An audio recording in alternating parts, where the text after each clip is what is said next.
Ready, under lights, under action, under camera! You forgot the fan in the chamber! Let's go, bub.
Don't you know who I am? I'm the Juggernaut!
Nothing moves the blob. Let's go, bub.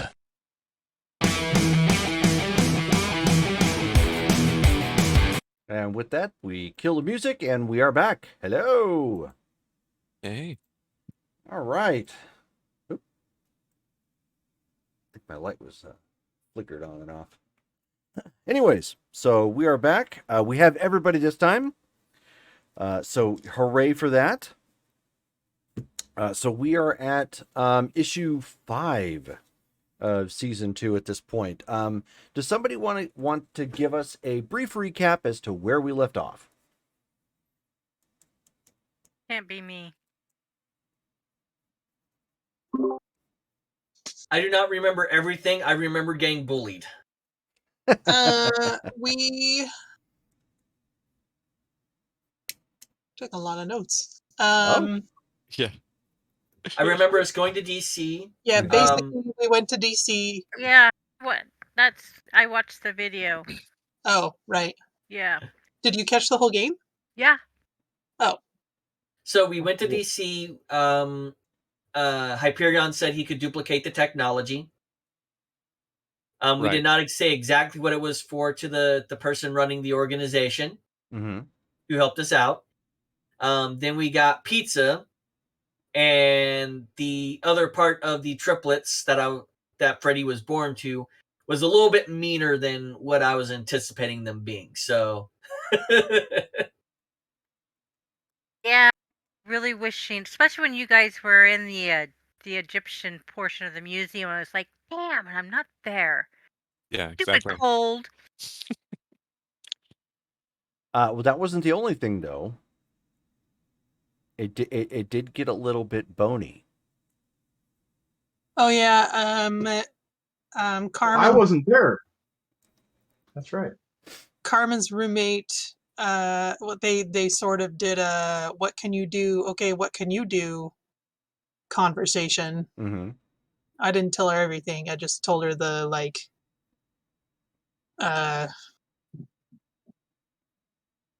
the oh my gosh, illusion thing. Mm-hmm. Um, but apparently she can eject and regrow bones from her body. And I brought one to the vein, and then Mark decided that she could be a consultant. Whoa. Yeah. Yeah. Well, let's be honest. We're all consultants. I mean, as far as To be fair, studying powers and what they can do and stuff. Mm-hmm. Okay, Yeah. so that's a pretty good recap. It is the next day at this point from the trip to Washington, Did I D.C. stay should at say. the? Did I stay At home the for vein? that? Yes. Yes. Okay. Yes, you were doing Ixion stuff, which is usually an excuse we have for anybody who can't make it to game for whatever reason. It's just their character name and stuff. Well, I think you said mine was getting the 5-finger discount Oh, well, yes. somewhere. Yeah, you were. Well, it Yeah, was. I was You in were Paris. shopping under dubious circumstances. Is Phone a things. little bit closer to what I placed it at. Yeah. Right. It could have been Acquiring. shopping. It could have been shopping. It could have been acquiring. AKA You never know with me. Right. Right. But at this point, so the next day has come around. Ixion, at this point, when you get up for the morning, there is a pretty big spread currently out on the table of parts that are partly assembled and other states of disarray. Looks like something is in mid stage, whatever that happens to be. It looks like it's probably going to be something. You're just not too sure what. There's like electronic parts here. There's some welding, soldering equipment over here, and then there's some circuit boards over here, and it's just like it's all over the place. What I did or somebody else did? Somebody else did. Oh, okay. So that's new. And the only other thing to add is Angler has been moody. Ooh.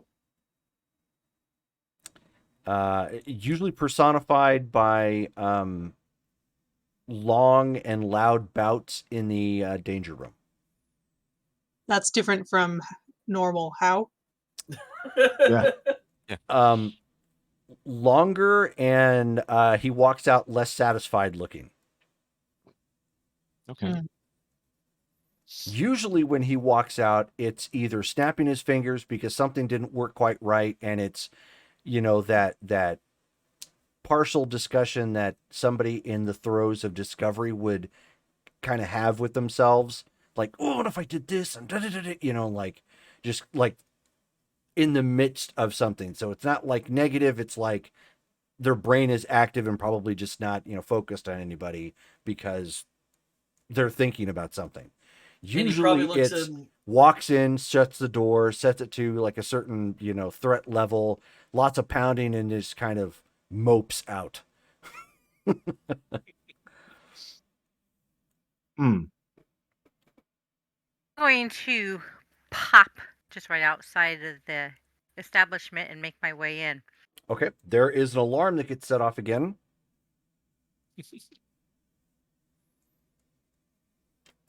So everybody there, which includes Carmen, because Carmen stayed the night, because she crashed. Everybody gets woken up to the alarm at this point. Klaxon's going off, and I say, mainframe, identify the sources of threat. it identifies Shown teleporter coming in on the landing pad. Mainframe, cease the alarm, please. Turns it off. And I go out to meet Shown as she walks in. Okay. Do we really need an alarm for her? I mean, shouldn't we have that bypass? For her signature, or I mean, like, I'm all for, unidentified teleporters being alarmed, but this could get really old. Understandable. Mainframe. Since that's how I travel. Mainframe. Okay. Can you modify your threat identification so as not to activate the alarm when shown arrives? So it produces a syntax on the screen to identify when shown has entered, and you can see that it leaves off a part of the script because there's nothing activating that. You haven't developed the tracker yet that allows her to identify herself when it comes in. Right now, it's setting off as a standard alarm because the surge in energy. I see. I'll develop a beacon for her then to ensure that in the future. Shouldn't take very long. Oh, and Jerome, how close was I to was I able to finish making that the Eldirian communicator? Not yet, no. That's No, okay. the assembly and everything that you've got out there. You're still working on it. Okay. Okay. Then if Shone arrives. Yep. Hey, what's going on? Well, you've missed a bit. We came back yesterday from a jaunt to a museum in Washington, D.C. Oh, you were going for that alien tech.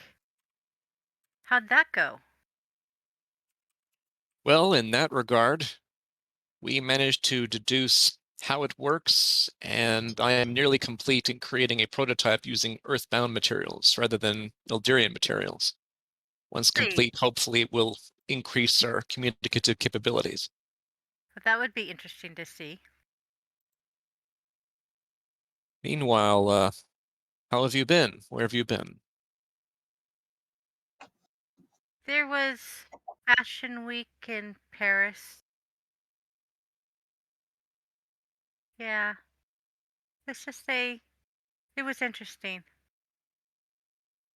And I probably won't be going back for a little while. Why is that? Oh, it's nothing big. I may have pissed off a couple of people,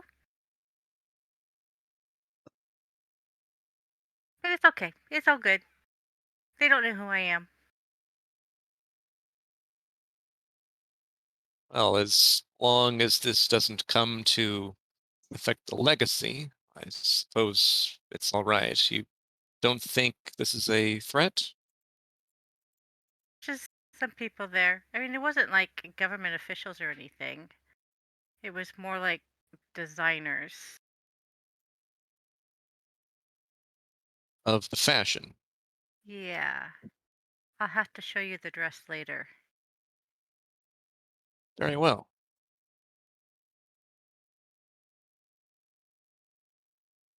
So let's go see the tech.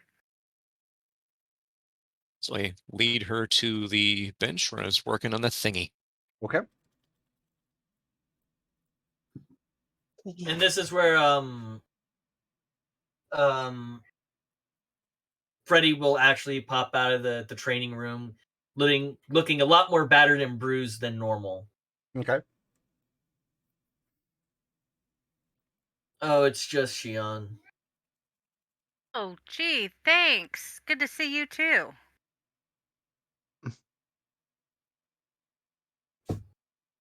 What's wrong with him? During our jaunt in Washington, D.C., we met up with his two triplet siblings. They themselves are actually now agents, SPBs, working for the federal government, current and deep sea. I didn't even know he had. I didn't even know there were triplets. So that means there are two more of us. At least. At least. I take it wasn't a good visit? Hopefully they'll be giving us a call sometime today if they don't have their heads shoved up their asses. Ooh, not good. I watched my language on that one. Sounds like you are not excited about the prospect. They were... Fame is fame.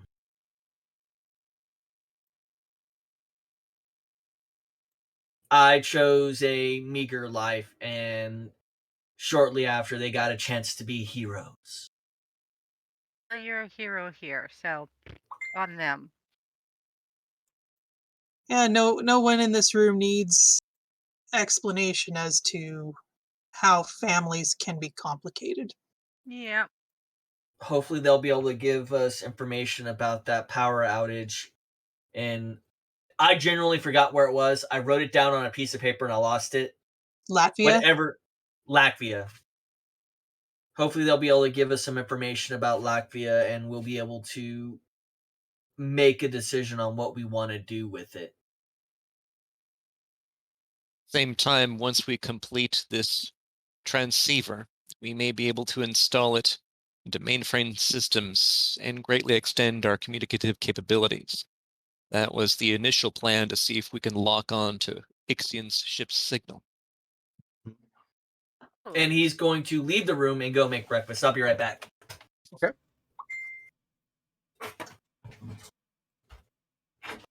Oh, he's actually making breakfast. Hope he makes enough for everyone. No kidding. So since you were working on this, Dale, why don't you give me a roll as you are trying to put this together as best as possible? Ooh. So you are using your hyper invention, correct? Yeah, Okay. exactly. And that rating is what? Incredible. Okay. And Carmen, are you assisting? I'm awake. I might as well. Okay. So you are rolling that as at an AM 50 then, Dale. Great. Is there Is he anything I can trying do to to help? do something for my ship then? No. Oh, Is there anything I Not can yet. do to help? what was? Oh. The tech at the museum, Derek? The what? Is that what you're asking about the tech at the museum? Yeah, what's he doing right now? We basically made a survey of what we found, and he is attempting to recreate it using Earth materials. Hmm. It's just a communication device, Exactly. a very long range communication device. That's a great way to start 100. All right. There you go. Nice. So between the two, you start going over and putting it together. It's larger than you anticipated. Thankfully, you had Carmen available with that role. You're able to debug a couple of things that you saw that would probably cause problems with the level of technology that you have right now.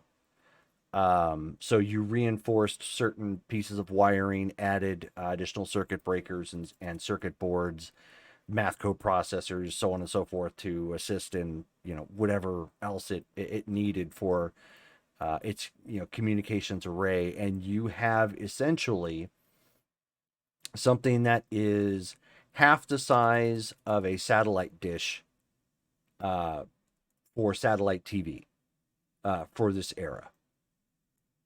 So like the Gotcha. big things that would sit out in your backyard. Right. Is this the thing that was sitting on the table? All The parts, half yes. put. Mhm. Yes. Oh, okay.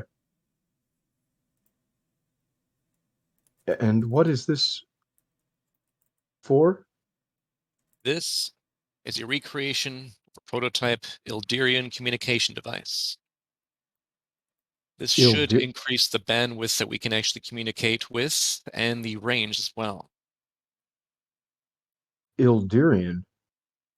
Do I recognize that term? Uh-huh. What is that in regards to? That's an alien race. Just an alien race. Am I familiar with them then? Yep. I think we went over this the last game you were at. Yeah, and the mainframe found it and thought that it would be, or sort of identified it as Ildarian tech and wanted us to take a closer look. Yep.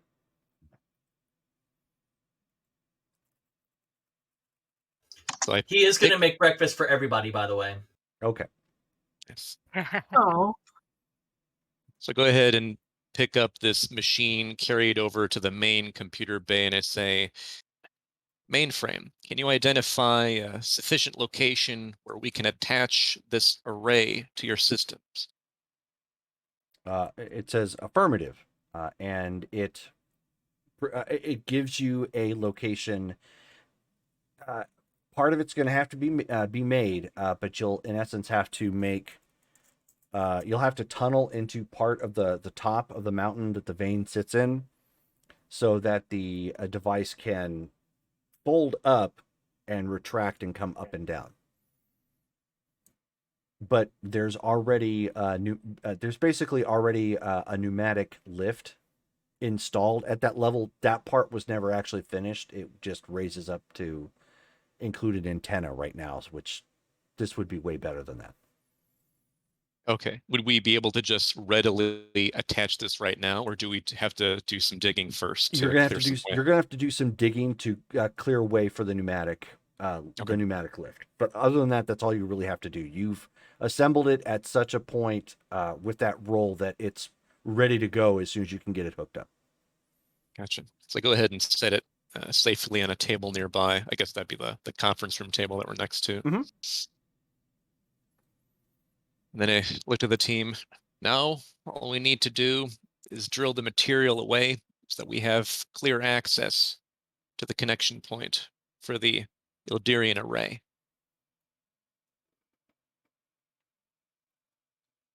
Anyone have fine control on their abilities to take a shortcut there? It can either be burned away with projection, or those of us with strength can simply begin digging. I would rather not hire an official team, of course, because that would, well, mess Compromise with our the anonymity. security. The only thing I have Precisely. close would be archaeology. I'm not The sure. only thing I might be able to do is if we were able to perhaps put some water in there and I could freeze it to Break it up. freeze it open. Yes. It's not The a terrible water. idea. I'm not sure what effect hard radiation emission would have on that, but I'm also not sure how. I've never tried it in a very controlled capacity. I could also try to see what maybe possible cleavages or cavities that the rock actually has. If there is anything, I could personally inject myself, so to speak, to see at least how far it goes. If you can do that safely. Absolutely. I mean, it's not going to compromise me. I wouldn't be able to take my suit, but I could essentially start to travel through the rock and then reabsorb myself, essentially. Let us start with that to at least gain some information regarding the rock. It'll help us to determine the best way to break it and remove it. Sure. Okay. So then I take it everybody climbs to the top of the mountain. Oh, he's still cooking. Can teleport us there. Or how long did it take for him to assemble everything? I mean, it still took a little while, so you probably have breakfast already ready by the time he's getting this Okay. done. Yeah, he'll help lift the device over. They teleport it, Jerome? Not while you're inside the vein. Well, I know that. If we go out to the landing pad. If you go out to the landing pad, yeah, you could do that. Everybody's still going to have to find a way up, though, unless you plan on teleporting everybody up to the top of the mountain. I mean, Yeah. Why wouldn't I? Sure. Right. Because you've never been there before. Oh, Oh.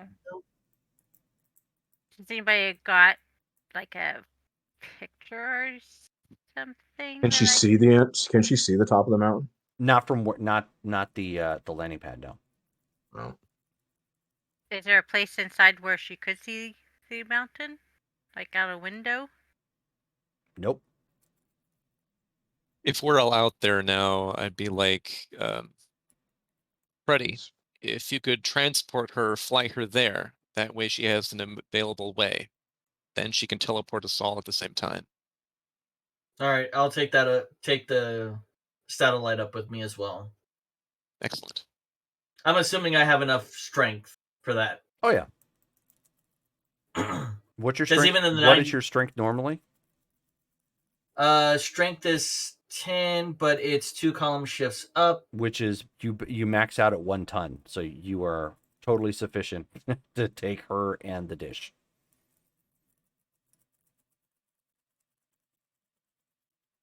So you get up into the air.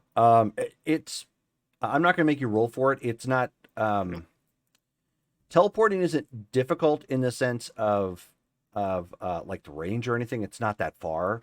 It's just that it gets narrow up there, so it's just tricky in the sense of you don't want to teleport somebody where they're like, a couple inches off the ground, slip and then fall. That would just kind of, defeat the purpose and probably hurt somebody. So between the two, you bamf everybody up to the up to the top without a problem.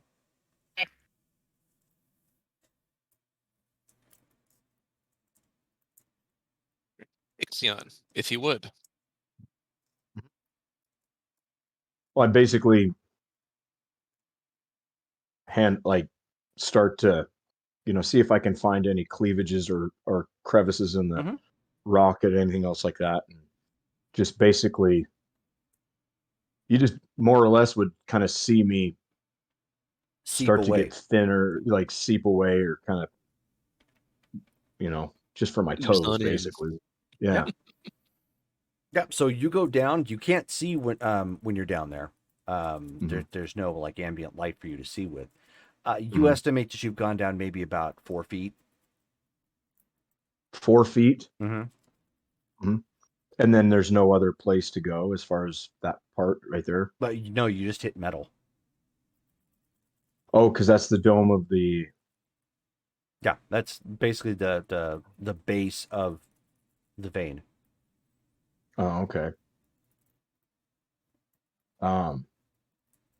Okay. Well, then we could probably easily enough like pour some water in there, and then I could just freeze it, and it would just cleave the wall. Would that be reasonably possible? So if you're attempting to pour water, I mean water. Actually, do I expand if I were to freeze myself? No. You would potentially cause damage to yourself if you did something like that. Right. If it was something other than just the generation, if I were to literally try to freeze myself, I would have to go past my point of resilience too. Right. So, and if you attempt to like pour water down here, there's no guarantee the water is going to be able to get all the way through. You're passing on more of a much smaller level than typical water. So your best bet here would be to either dig or blast.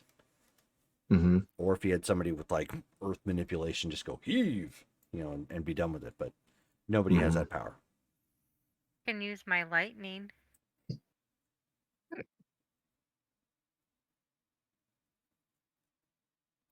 We do want to be careful in this area because we obviously don't want to do damage to the connection point. let's see how weak the rock here truly is. And I wait for Ixion to come back out of the cracks, and Hyperion tries to like pull out a chunk just with his bare hands. Okay. So I mean, you grab. Actually, give me a just give me a strength check. Honestly, even a white result is going to do it. This is just more resiliency of the mountain, really. Gotcha. All right, strength. Incredible roll is 55. Okay. Looks like that's green. Yeah. Yeah. So you end up picking up like a hefty rock, which, given your strength levels, is nothing. And just pick it up, no problem. Does it look like I could just keep doing that and pretty much take care of the You could. the debris that's here? Mm-hmm. Okay. I believe I will simply do this first using Occam's razor. The simplest solution should be the best.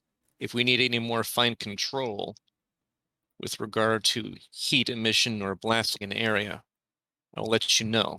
This shouldn't take me that much time.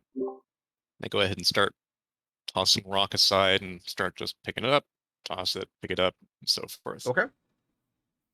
Dirt and rock seems to come up no problem as he's just kind of heaving it off the side of the mountain. Do we have to worry about any anyone below? Like, there's no resorts near here? No. Okay. Nothing like that. Not on this side of the mountain. Can I see if my if I can like bore a hole in one of these rocks just to like see if it's something I have control to do? You could absolutely give it a shot. So your what power are you using to do that with? Hard radiation emission. Okay, so your UV. Yeah. Oh, Okay. question about that power. Mm-hmm. So ordinarily that comes with all the dangerous energy spectrum rays, but I took the specialization. Does that mean that I can't use the other kinds, or that I just am better? That's correct. It means so. Well, what powers do you have first? Let me find out. I can't remember which ones you've got. So I have hard radiation emission, Right. specializing in UV. Okay. I also have hard radiation control, and that's for any. Okay, so your control is for any. Your emission is specifically to UV. So essentially, you are projecting a UV laser. Could I? Okay, so it would probably be a power stunt if I were to emit a ray and then use the hard rad control to convert it to a different form of radiation. Yes. Okay. So your control you have over pretty much any type of radiation, but if you're projecting it, emitting it, it's only UV right now. Okay. And I rolled a 12.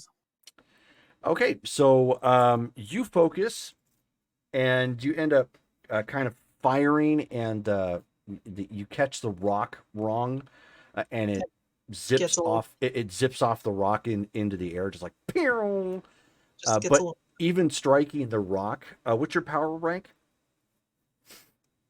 Incredible. Okay, yeah. So even with the fact that you kind of hit the rock poorly, like the rock just the remainder of the rock just breaks and crumples and go like so. The remainder of the beam fires and skips up into the air, but the rest of it just kind of explodes at your feet.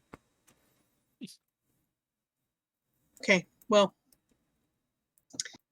I thought this might require a more delicate hand, so glad we didn't try that.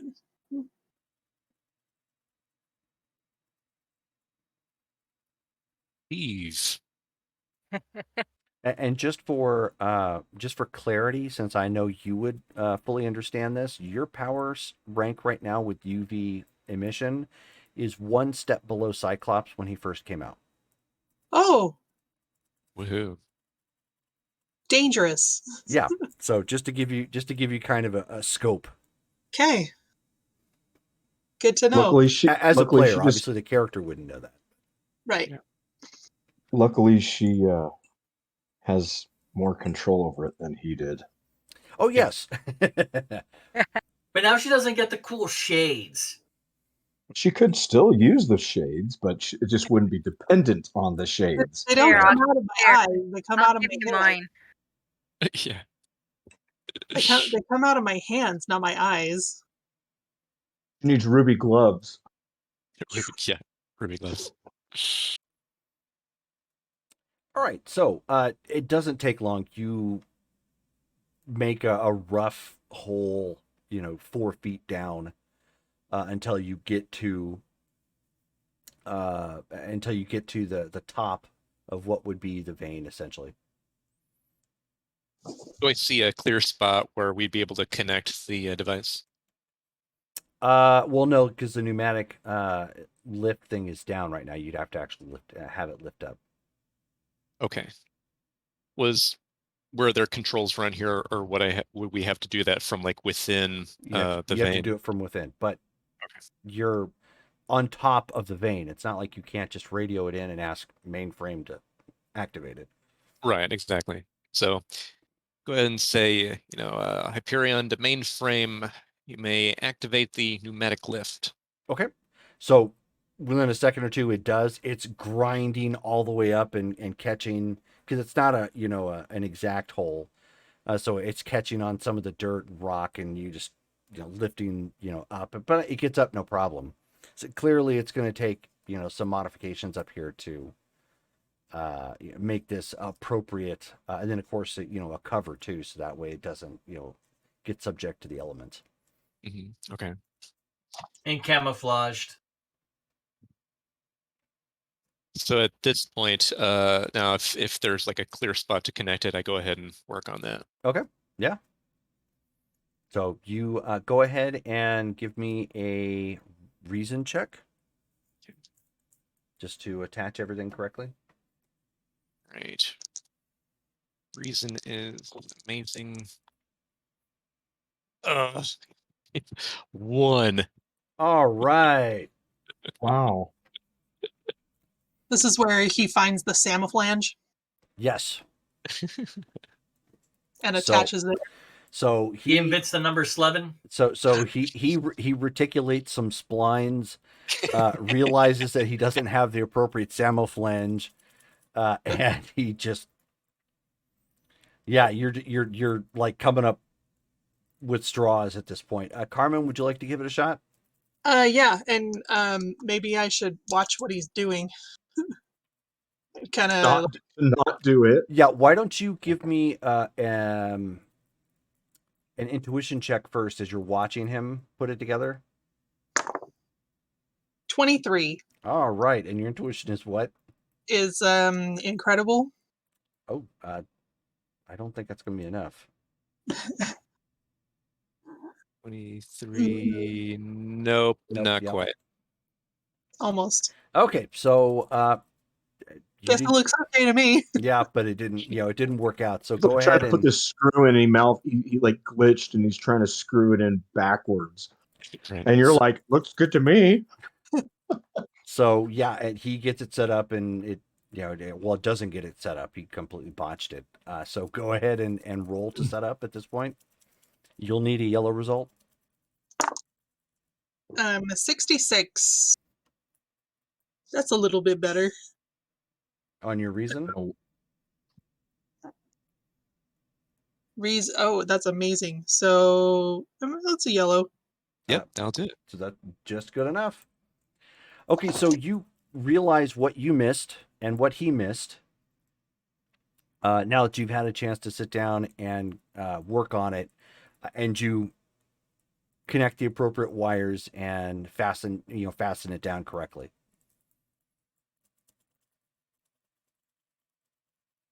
Excellent.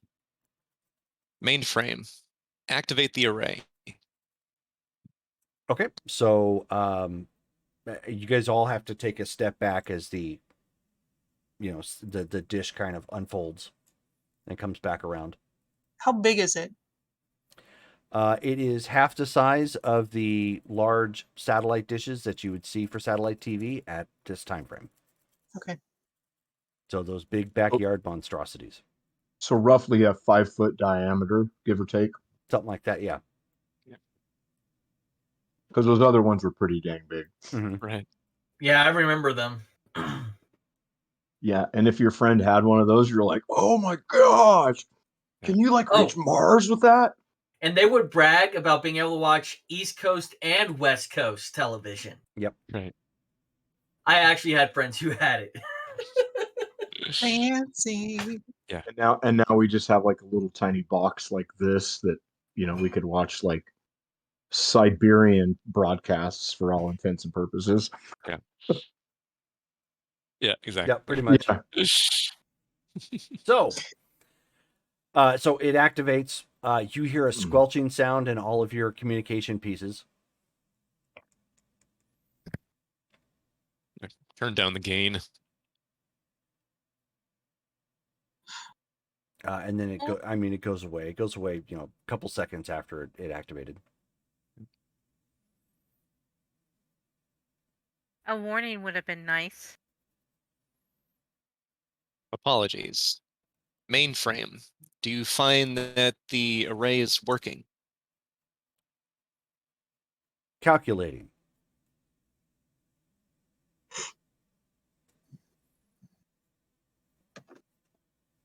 Venture to assume, considering the fact that I don't necessarily have like eardrums, I'd just be like, that is loud. Yes. No big deal. It would certainly ripple through your form. Yeah, like it'd be like, like those sound waves through like different materials videos. Yeah, exactly. Like dropping a stone in water, and like all of a sudden from my ear, from where my earpiece would normally be, because I probably have it there just for aesthetic reasons. All of a sudden, my face just kind of goes. That is really entertaining. We should test that some more. I don't know. Turn yours off. Watch this. Yeah. All I saw was Squidward. Squidward.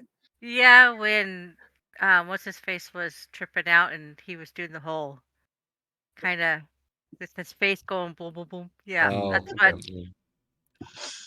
And so mainframe comes back at this point. The calibrations seem correct. Excellent. Let's head back inside. So we're in See business. what we can do. Okay. Precisely. I'm gonna pop us all back. Okay, so down to the flight deck. Yep. Alarms go off. No, actually, the alarms don't go off this time. Okay. Oh yeah, he's tweaked it. Thank heavens. Right. Head inside and take a look at the computer to see like what type of range we have and what new capabilities we have now. Well, I mean, at this point, the software doesn't really accommodate for it, so it would just pull it up like would for any radio or transceiver or whatnot. We need to write alien software now. We at least need to write advanced enough software, which I may be capable of doing. This will take just a little bit of time with mainframe's help. I would probably be able to give a little bit of insight, at least as far as the interface with considering that I have nanotechnology background now, maybe not exactly nanotech like we were talking about, but with some of that tech and my experience with the equipment itself, but minimal. Excellent. So the way that your race communicated typically with one another was more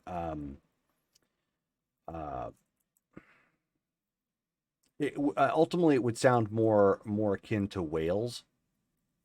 So because of the sound waves, we could feel that, we absorb that kind of thing. Yep. Right.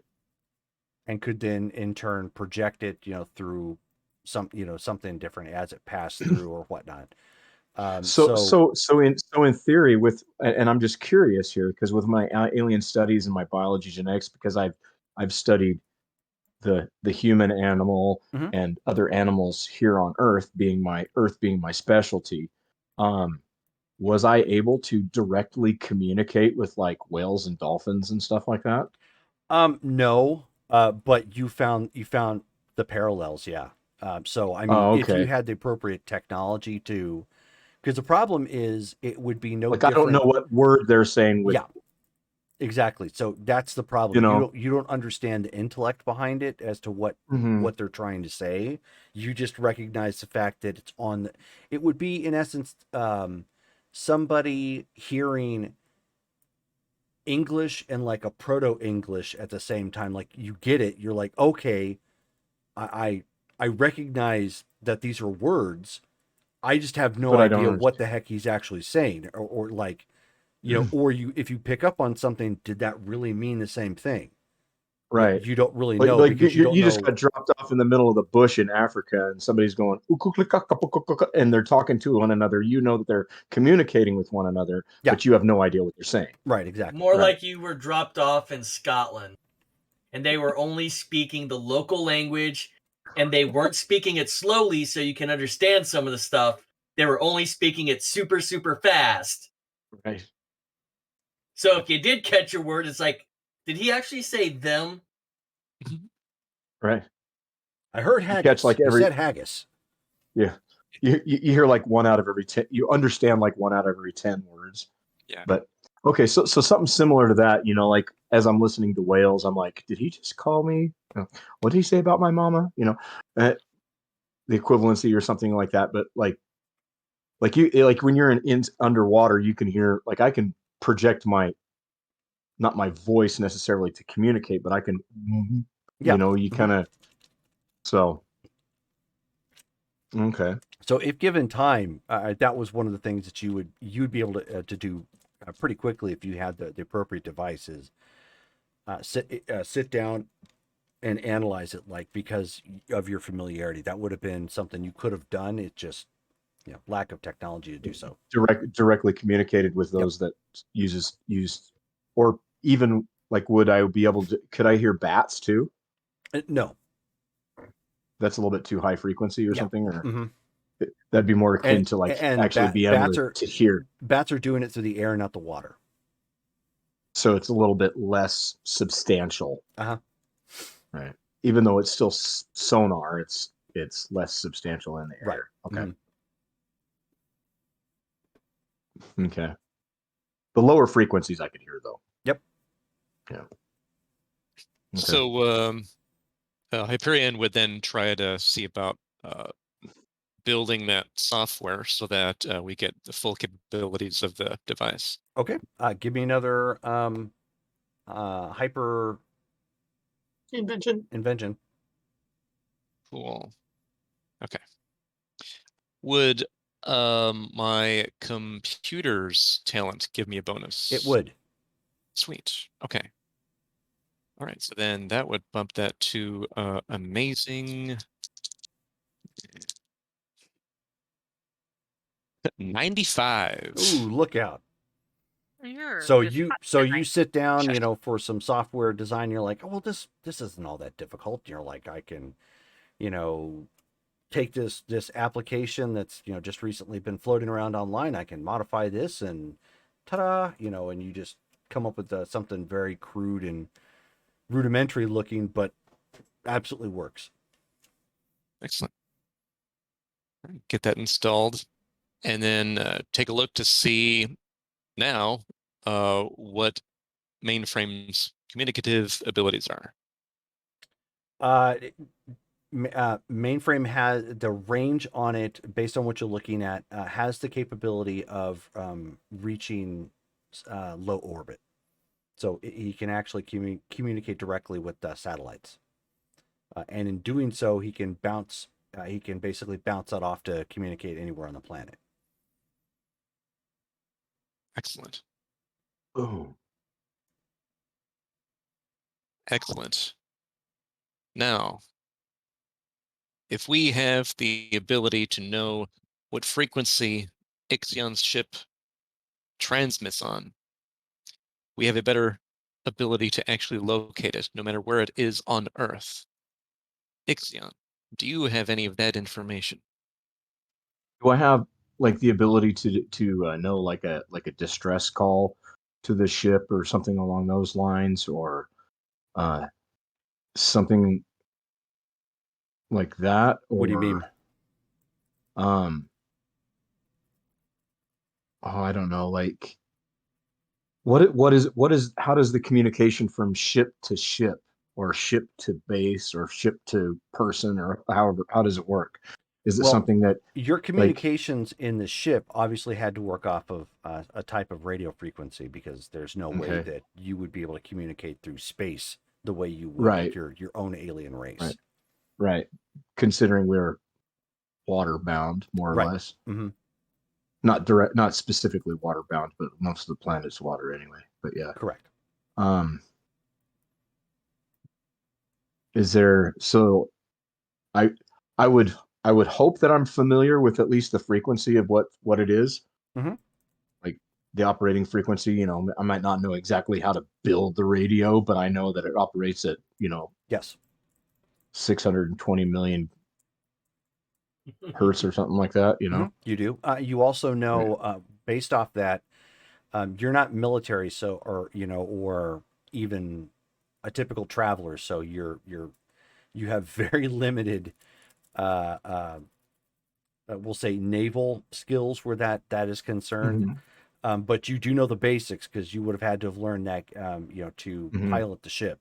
So you know And how and I do know you said that there also was like a minimal amount of weaponry on the ship, Mhm. just like the stripped down basic, Yep. you know, I've got a gun, or I got a laser, maybe a couple, photon torpedoes or something, whatever the case may be, but something just rudimentary, Yeah, it right? it does have a laser turret. Okay. So, but yeah, so I tell them the But yeah, so deal of what I have. frequency wise, how to identify yourself, how to ask Hmm. for identification, and how to in essence activate what's called the IFF. It's identify friend or foe, is what it. Okay. So if it's in the ship's database, it will tell you, it's basically it's the uh, modern day equivalent to what you would see, from Star Trek, like when they would be approaching a ship and you're like, "What does it say?" "It's a Klingon vessel, Commander." Well, that's the IFF, Right. pinging the ship, and saying, "Oh, it's from Klingon maker," or Oh whatever. crap! It's So Borg. Yeah. right. Yeah. Well, that's why they Yeah. they couldn't identify the Borg. It didn't register with any of it. Right. So Until now. Yeah. right. Yeah. So that's in essence what an IFF is. So you know how to in essence trigger that. You also know how to identify yourself and ask for identification. But beyond that, that's As far really as it. communication, that's about it. Yeah. Yeah. Okay. Okay. Well, I divulge all that information to uh Hyperion, All right. and well, Excellent. like have it to where the mainframe is actually listening at the same time, Hmm. specifically, so that way I'm like, it operates at Sure. da da da da frequency. Okay. Mainframe. With this new data, can you locate Ixion's ship on Earth? So it starts extrapolating, and it says, query: Are you asking for a broadband IFF? Yes. Calculating, and you just see it kind of going through some schematics. I have had 3 pings. Can you provide the locations of each ping? It provides relative. It says 2 in low orbit, 1 in Europe. Low orbit. operating at that frequency? Do I know any others that operate at that frequency? The frequency that your ship is operating at, it's what, for lack of a better term, consider it common. Like whenever you hear for interstellar. Do you speak common? Yes, I speak common. In essence, Right. it's the frequency that a lot of spacefarers use to. I mean, there's others out there, but this would be, in essence, the language of common amongst that particular type of frequency, which is why your race used it so frequently. Utilizes that. Oh, okay, for the other space. races typically would, because it's the quickest way to identify friend or foe. If it didn't register, then it likely is, bad news. Okay, so with what mainframe has given us, the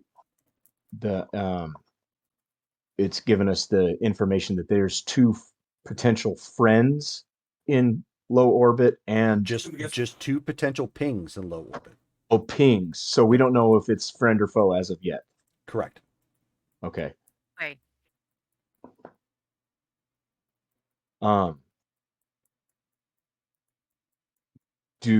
Is it possible for me to with my knowledge more or less to input that type of, I mean, essentially method to identify friend versus foe on that? Or would that be something that mainframe would have to learn throughout, picking stuff apart once we've figured it out? It's not going to register any of that because it doesn't have that information. But the information, the sound reply that you get back from the third ping that came from Europe it does register as your ship. So that one is confirmed then at this point by you, not by mainframe. Right. Okay. So I recognize that ping. Yep. Can we send out a query ping to the two in low orbit? And I could, mainframe confirms that he says the mainframe lacks prerequisites to identify said registers.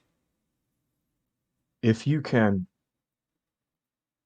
relay the broadcast from either of those identities, I can perhaps translate to aid you in becoming versed in this effective language of transmission. It says calculating, and so then it replays this horrible squelching playback. That's my favorite song. Like a bizarre version of like trying to dial up to the internet, sort of type of sound that just doesn't make sense to human ears. And do I recognize it? Give me an intuition check.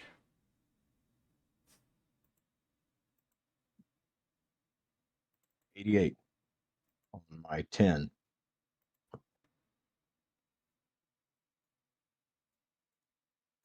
Which puts me in yellow. Okay. Only one comes back. And although you are unsure of the make and model, because again, you're not military, you're unable to identify like that portion of it. The one piece that you are able to identify is they belong to the Tavaxian shield fleet. Vaxian shield fleet? Tavaxian. Are they friend or foe towards me? The Vaxians. Great question.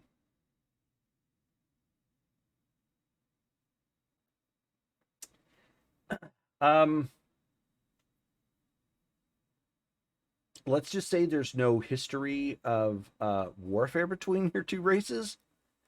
What you do know of the race, however, is that they are an advanced technological race, but they are still very tribal in sense.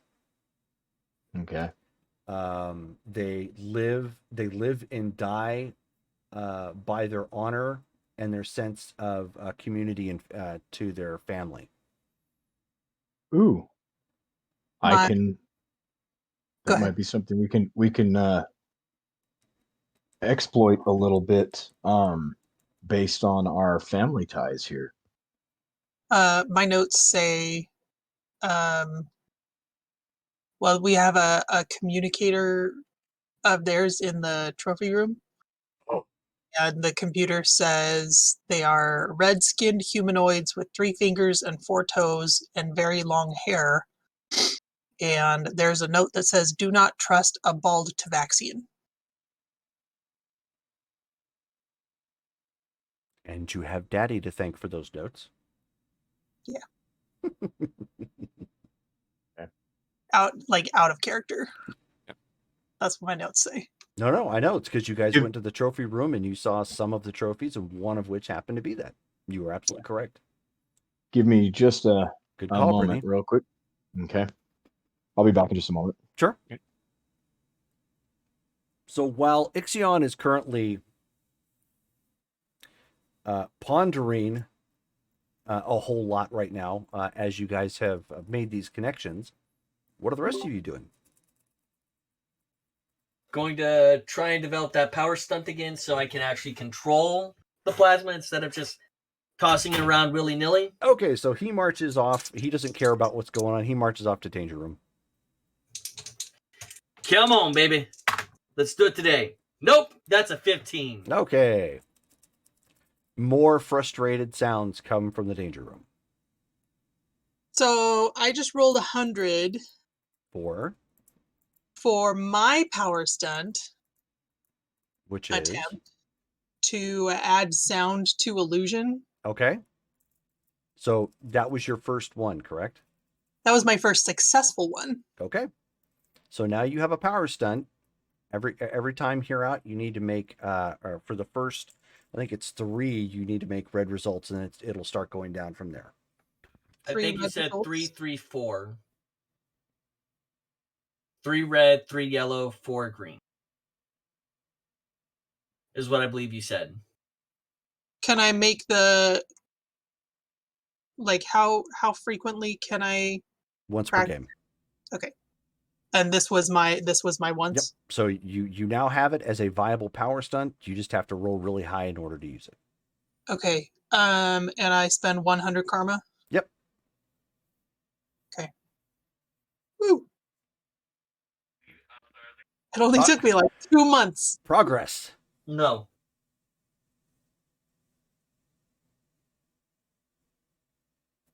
So those two are working on powers at this point. Shown in Hyperion. He is waiting for the phone call from his Siblings. Yeah. Mm-hmm. Hyperion would then be looking at the ping. Might want to pull your microphone down, Dale. Oh. Right. So yeah. So Hyperion would be looking at the ping in Europe and trying to get an exact coordinate location of where that is. Okay. So why don't you go ahead and just give me a reason check? Computers will work as you pull up the handy dandy Sierra maps. Yeah. Cool. All right. So that's going to make this monstrous. 74. Yeah, that is yellow results. All right. Not a problem. So that is actually coming up from, the maps obviously at this point have not been updated. So it is coming from Kaliningrad, aka New Prussia. All right. And are we able to get it down to not just the country, but an actual city, or just No. as detailed a location? No, not at this point, unfortunately. That's going to take some more work. Okay. What would I have to do with regard to that? You're going to need to build another software layout for that, specifically to tie it into the radio frequency, and then you're going to have to try and get satellite imagery. Okay. Which means you're going to have to, at this point, since you don't have a satellite, you're going to have to write hacking software so it can hijack essentially a spy satellite to say, show me where that's at, and it zoom in. Okay. Zoom in, enhance. Zoom in, enhance. Right. Okay, gotcha.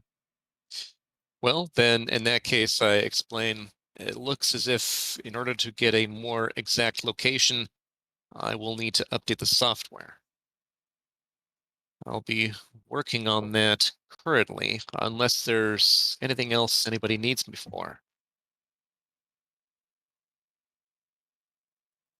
Do you mind if I tag along just so I can watch? Of course.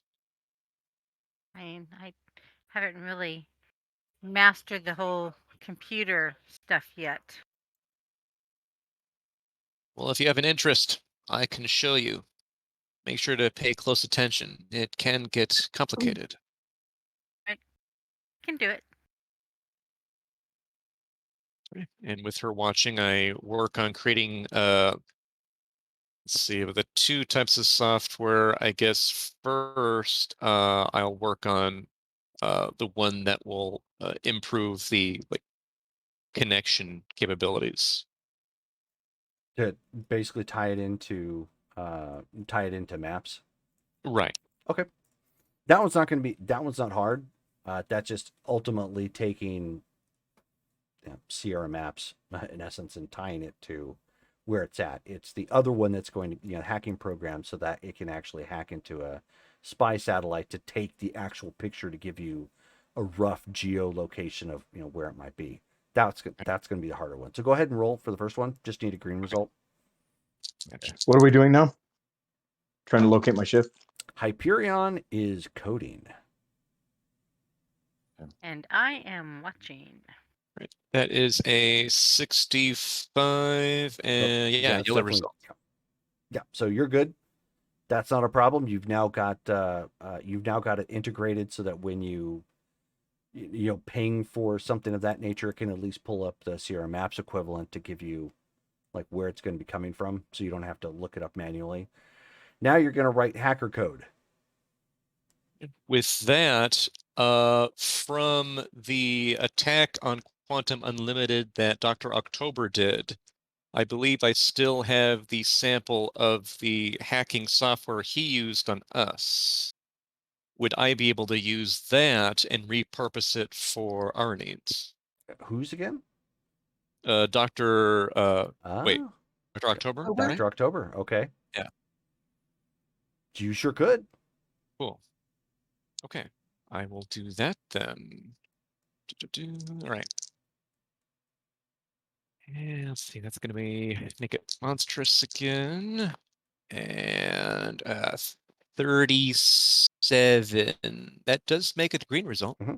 So you take that code and as you start writing and adding it, you realize the only thing that you're having to add is commands so that mainframe can access it. It was already ready to do that. Excellent. Which is a creepy revelation that basically you already had programming that was already built in there. He's already essentially doing that. Mm-hmm. Okay. So as I set that up and I'm setting that up and I turn to Shone since she's like watching me do this computer stuff and I go, Dr. October already had technology sufficient to hack something of this magnitude. That is impressive and increases his level of threat.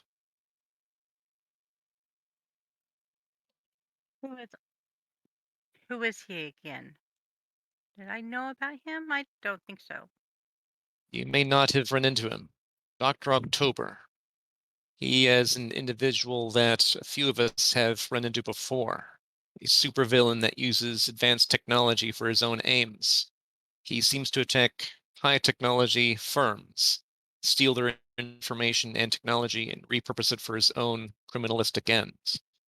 We don't have an idea of what his ultimate goals are, but we have seen him actually take technology. Do you think that perhaps he's got the ship? I was just going to say, where is he located? Or does he have any particular holdings in Europe in the approximate location of my ship, now that we know roughly where it is? He seems to be stationed around Strongford, since he has attacked multiple locations here recently. It just seems strange that his capabilities are this advanced when it comes to hacking even the most advanced and secure networks. And how is it that we got a hold of his stuff? This came from a sample of when he attacked our company, Quantum Unlimited. He used this particular algorithm in order to penetrate our security and pull shipping manifests from Quantum Unlimited's database.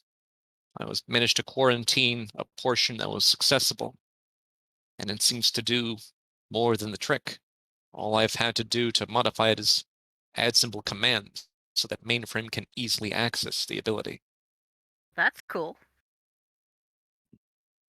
With As that, far as oh, go ahead. mainframe, do you have all you need to find the exact location of Ixion's Stop. vessel? He's got a towel around his neck. Can Dr. October reach in with this now to the vein? Or did you write that out, or whatever you do with the program? Before we put it online, is that the right term? Right. Jerome, would I know if Dr. October would be able to take advantage of this, or could I do something, or could mainframe do something to make sure that it couldn't be like used as a backdoor? Great question. Go ahead and give me an intuition check now. Okay. Your computers will add to that. I Okay. said it in lay terms. Yeah. Okay. Let's see here. Intuition. Da-da-da. Hey, before we punch all that in there, is that going to give him the key to the basement? Yeah, that's what Well, he just asked. while he's Okay. doing that, I was going to say I compiled some notes from the computer and also from news to see what other locations had been tied to Dr. October. And we had 2 incidents here in Strongford, one in San Francisco, one in Silicon Valley, one in Detroit, one at Boston University, all North America.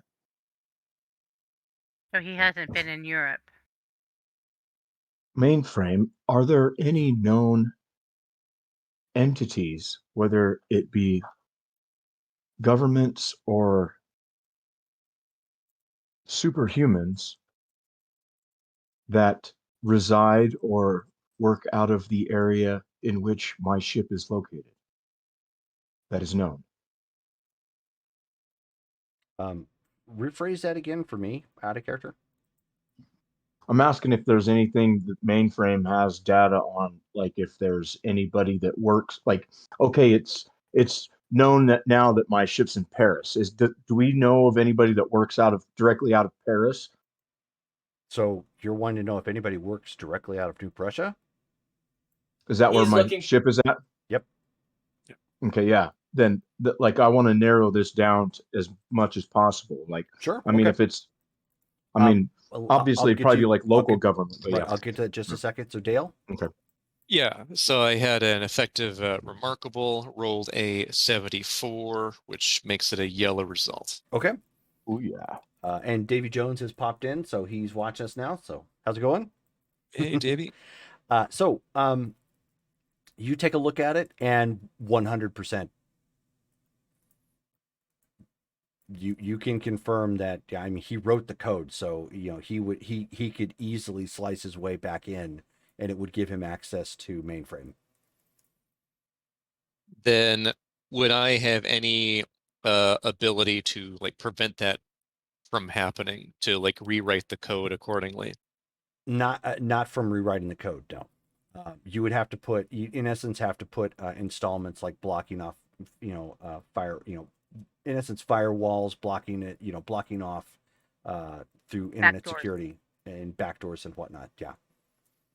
Okay. In essence, what you're running into here is the problem every computer is going to run into the first time it hits the internet. Yeah, it's completely exposed. Yep. Okay.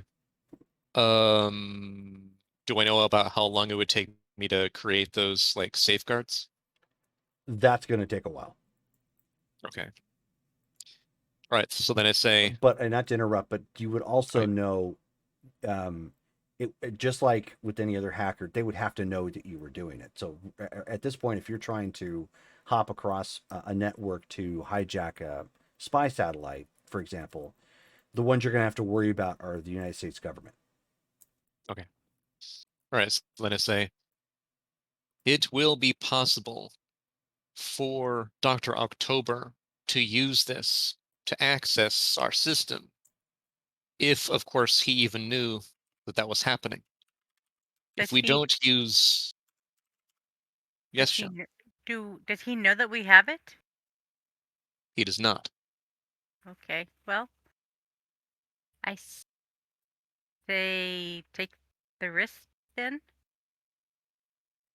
Our options are that we can use it immediately, and as long as we don't connect to an American system directly, that should at least make sure that we're safe enough not to be detected by Dr. October if he is looking for access points that are using any of his code that he's used, which in this case would be the case. We would avoid such a network.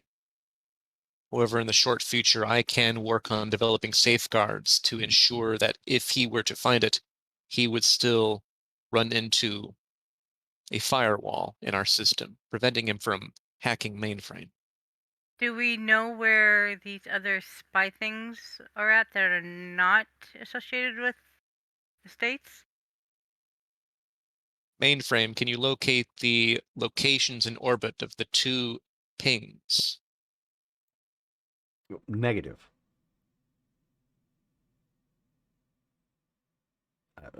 In essence, what it relays is it lacks the appropriate hardware to do so. In essence, like its own Hubble scope or radar, in essence, that goes up to track. Right now, it only pinged because it got the frequency right, which pinged back. We simply know the number of them, not the location. I would have to install additional hardware, which would take significant time.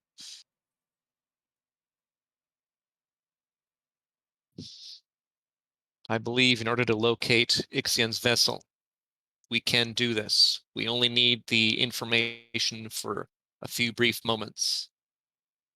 Then we can deactivate the system, and in due time, I can work on creating the safeguards for future use of the communications array. Are you guys okay with that? Every branch of the military has a lovely little phrase we use whenever it comes to assumptions. Let's not assume he can't track his program being used or whatever, and let's not use something that's going to potentially compromise this. Not just for our own identities, but the amount of data that Electrum collected before he disappeared is extraordinary. And I'm willing to bet most people do not have this level of access. So Even though the So we're going to have to wait before we can find his ship. Correct? Or I can remove this particular hardware and create my own. It would take additional time. It was software, but same diff. I get what Software. you say. Yeah. there There may be a chance. Oh, and to answer your question, Derek, Hmm? Reich Shield. Was refresh my memory. I You asked forgot what about I New asked. Prussia Oh, and okay.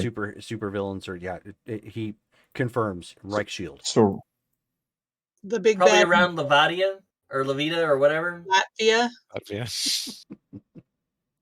I'm New- bad with names. Terrified. Live in La Vida, Latvia. I have a Anyways. friend that lived there for a so couple. so I have a brief. We have a brief communique with the Vaxian Shield fleet. I'm going to send a signal out. My name is Ixion. I am a Salanth. The last I had heard before my previous communications were lost were that there were problems with my planet. I have not spoken with my family in some time. Would you happen to have any information on or about Salanth and the condition therein? Okay, so you end up I send that out. you Yeah. you end up hearing a frequency. The frequency is partly garbled. Hmm. You're uncertain as to why exactly. Like there's an underlining frequency on top of the one that's being received back. Hmm. You guys hear this, but you hear gibberish. You don't even understand what's actually being said. Like he's clearly made contact with somebody. And in essence, what they're saying is like you end up getting this. Who is this? Get off this line. This is a restricted channel. Oh, so in their language. Yeah.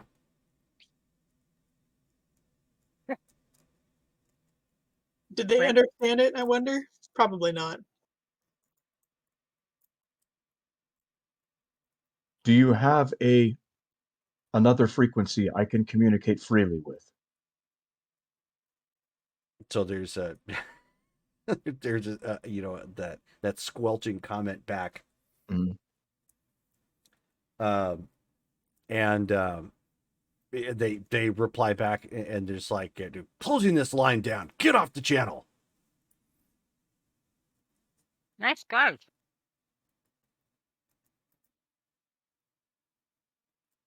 Boy.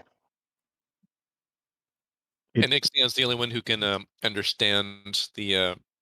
Yeah, and even then it's like the equivalent here, again, since we're dealing with alien races, it's like living in Southern California trying to pick up people speaking Spanish. You've probably had some exposure to it, and so you understand some of it, even if you're not like you can't reply back, you know. Right. So that's kind of what it's like. Like you picked up enough to know that they were angry and they didn't understand what exactly why exactly you're replying to them.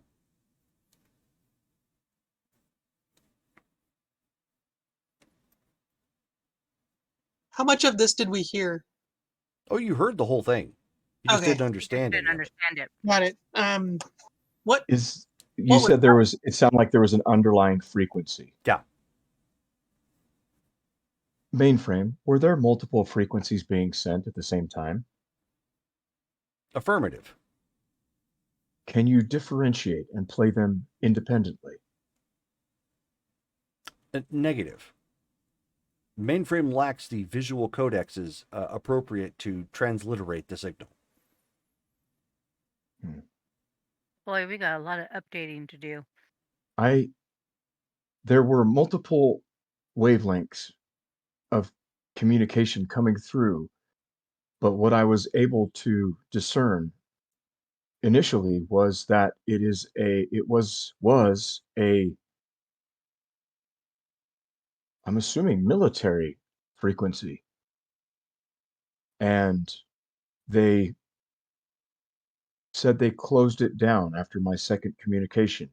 What I had tried to do was communicate my need to find out information about my home and the condition therein.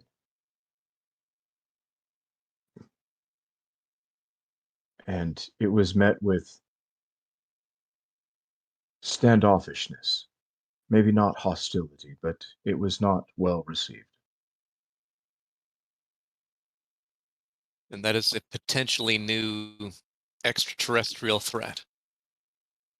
If they possess satellites that they are using in orbit around our world, they are monitoring us. It is quite possible. It is unknown. My race is not hostile openly to them, at least not in the time that I was contacting, when I was home. And though How they likely are they as immediate threats right now? unknown. All right, we'll put that on the back burner. Let's deal with one global crisis at a time. Agreed. Extraterrestrials, we know they're up there now. We need I to believe deal you with should have your understood that with Previous. me we need and to shown. deal with your ship first. Get it out of the hands of Nazi ideologists and get it at least away from them. Even if we have to destroy your ship, which is a possibility, at least getting it out of the hands of someone who's going to use the technology to dominate the world. Then we can worry about the alien race that's in orbit of the planet. I don't mean to cut you off, but we are sitting here, and unless we have a solid answer of they are extremely hostile towards Earth, we're just spinning our wheels in mud. Hyperion, is there a way that we can monitor them? It appears I will need to add significant computer and software upgrades, especially if I am to remove Dr. October's prototype hacking software and create our own to ensure our security. But we will eventually have more capabilities. The hardware we were missing was simply the communications array, which we now have. Mainframe, is it possible for you to monitor an array of the approximate frequencies in that range now? Affirmative. Would you please, even if we are not here, record those transmissions? And as I am able to translate, then I will include you in that. With those transmissions that have previously gone through, then I will continue to do that. That way you may be able to translate for others and without the need of myself being here. Affirmative. We'll monitor alien frequencies. Okay, well that problem's taken care of. So That then, way, if they changed their frequency and perhaps went higher or lower, then perhaps we stand a chance of catching that. Because the earthbound technology does not seem to be capable of monitoring those frequencies, at least not regularly. you may be correct. I will need to get to work then if we're not going to use Dr. October's software. Let me remove it first. I go ahead and work on that and then start creating my own hacking software. Okay. Go ahead and roll. Weak is logarithm. Is it safe to assume it's around noon? Sure. Yeah, it's definitely been several hours at this point. Right, so then effectively Monstrous got a 70. That's a yellow result. Okay, so it has, you've taken a couple of ideas, base ideas from the code that you had previously. You needed it because you've never done satellite relay communication before. So you're able to isolate that much, at least, like how that's going to ping and connect to those particular communication devices. And you think you've got something that you can work on hacking into and relaying. All right. So And got real that quick, set up. saying hello to lowercase J, who's out there watching. He was the guy that raided us last night on Vampire. Yay! Hey. Thanks, man. All right. So then I go ahead and get that loaded up and say, mainframe, are you now able to have a more precise location with Ixion's vessel? Affirmative. Present it on the screen, please. Calculating. So then it goes back through, and then you see a download time frame, and it's going to take a little over a day, as it is downloading the image.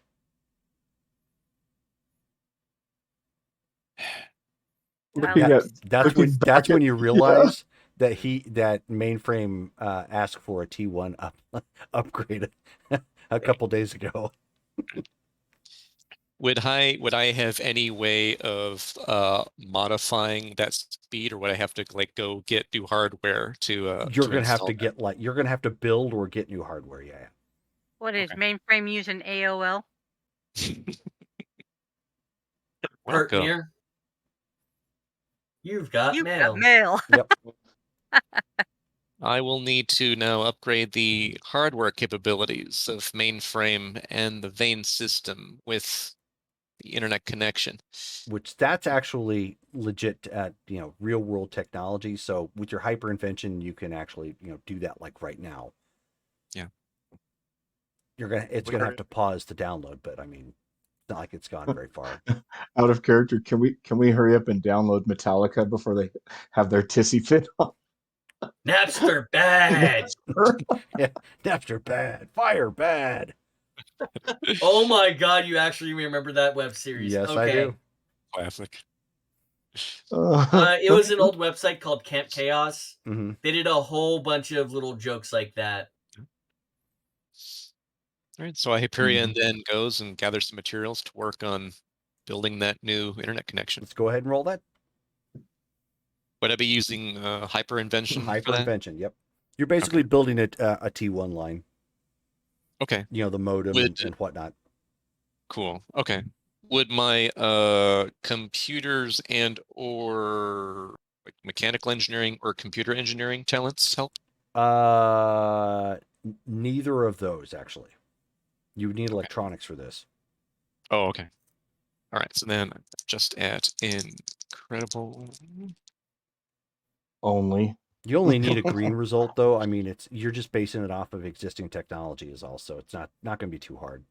Okay. Yeah, I got 79. That's yeah. yep, So I figured. Yeah. So it wasn't going to be too difficult. You just quickly go and grab, some leftover parts and pause the 56.6K download. Right. And you end up installing, quickly installing, an appropriate device.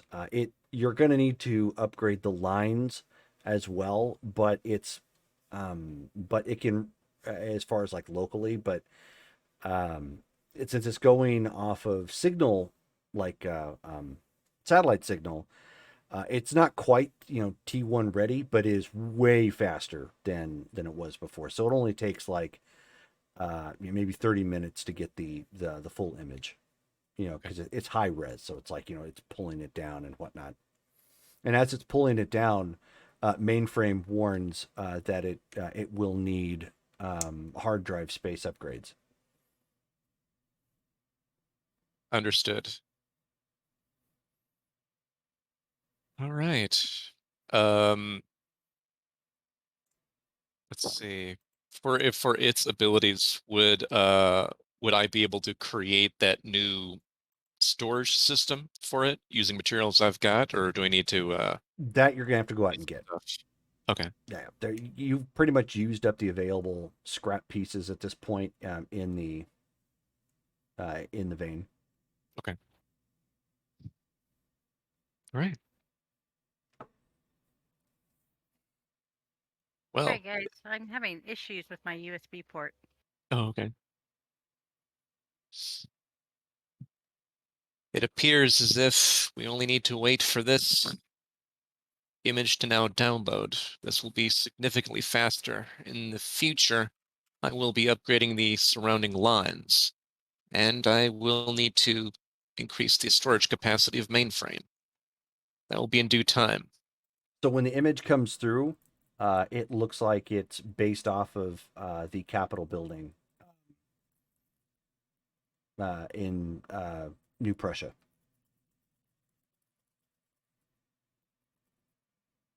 Looking at that, how big is that? Does the Capitol building look like it'd be big enough to contain Ixion's ship? Probably not, no. Underneath. So it's maybe? underground then. Interesting. Well, this does not bode well. Is it possible that they are sending out signals of that frequency? A false spectrum? If they were able to teleport the entire vessel, they could move it theoretically anywhere they wished. There shouldn't be any physical barrier that would prevent that from being moved, even if it's deep underground. If we're able to communicate with your ship, perhaps we can use its systems to help us get a three-dimensional orientation of where it is. Do you know Yes. if your ship would have any onboard cameras that would view the external area of the ship?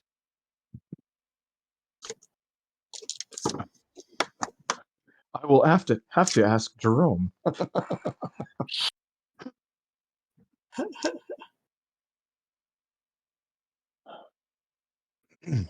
Have we talked about already how they might have known that the ship existed and where it was? Not exactly, because I can't remember if I correct me if I'm wrong, but I thought he said that I had cloaked it of some sort when I had crashed. Is that true? When I had crashed, that my cloaking device was still able to be, I was still cloaked, and it was unknown to me how somebody found it. It was unknown that how somebody found it, but it's likely it was not it likely did not stay cloaked. Oh, okay. You know, it couldn't stay permanently cloaked. That would be a power Right. drain on the ship. So someone found it and the government picked it up and put it in Area 51. But then how did we talk about how it was found in Area 51? Or I guess that might not be as difficult as I'm thinking. Yeah, you were provided that footage that it was in Area 51. If the baddies had access to, government data, then it would have been pretty. Even in the mid '90s, the general public knew that Area 51 was a hotspot for aliens and supposedly had alien craft there. Yeah. Yep. I mean, that was pretty much the tabloid type, Right. kind of thing. But to what extent, so baddies could have exploited that, like, oh, hey, cool, we could have some new tech, let's go check it out. How widely known is it that aliens are real? Not. Okay, so like only those who have actually met them. Yep. Locally, probably a little bit more because of, hi, me. Yeah. They don't know you're an alien. Oh, they think I might just be a super, huh? Yep. Or They just know you're deviant, that's basically the kind of way the government plays it off. Most media, it's just like, oh, it must be just another type of super. right. Which is viable, but right, not the truth. Yeah. On one of the other screens, you end up seeing a defense grid appear. defense grid as it was it defending against? North America. What? And then the other another grid pops up, and it has Russian characters showing up on it, but it looks very similar. Mainframe. Can you explain what you're putting on the screen? Mainframe now has access to Russian and North American defense grids. What capabilities does this give you exactly? Mainframe is now tapped into the radar defense network. Excellent. So then you will be aware if there's anything flying in these airspaces. That is affirmative. Excellent. So, Hyperion had asked. Sorry. Hyperion had asked Ixion if my ship had the capability of like exterior cameras to be able to get a visual of the surrounding area of where it's actually at. Yeah, landing cameras. Okay.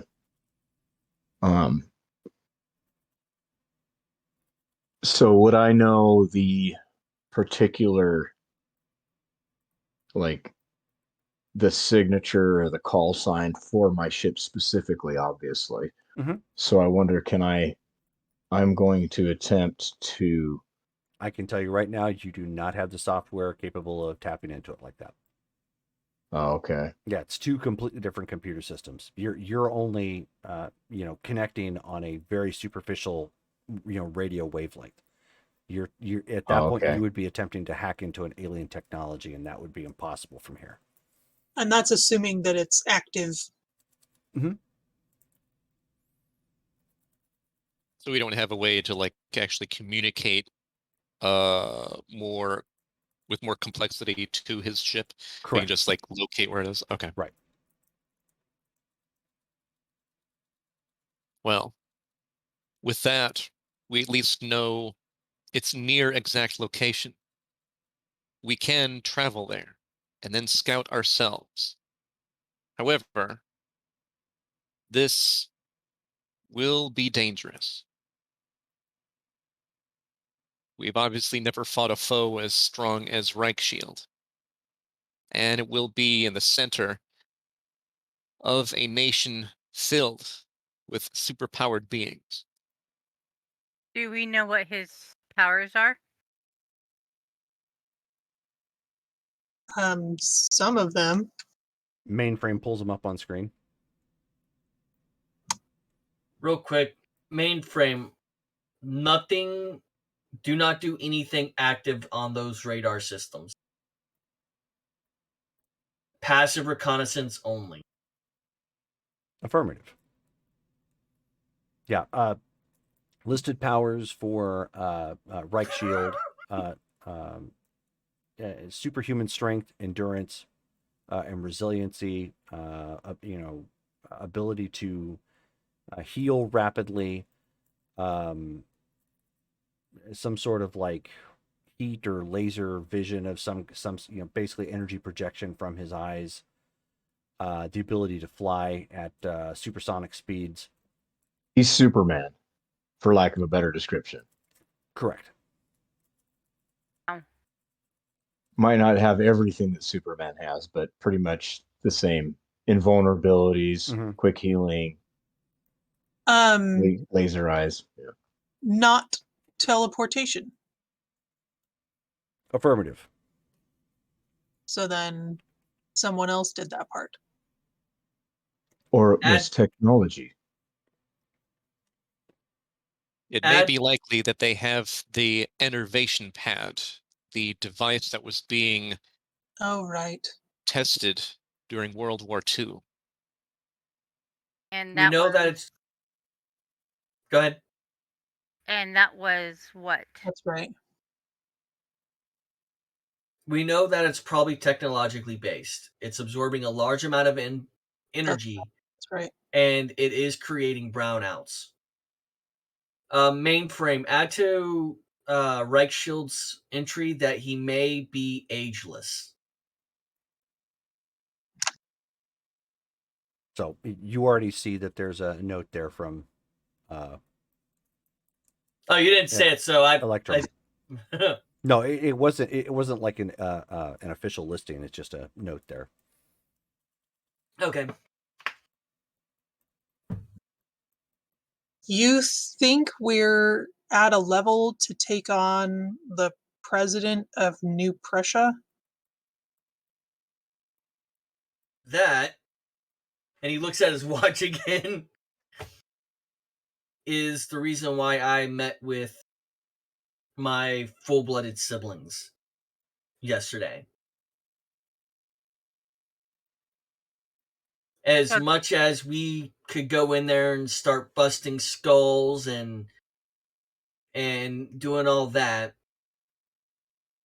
if there is a more legal way to go about it, I would prefer to do so.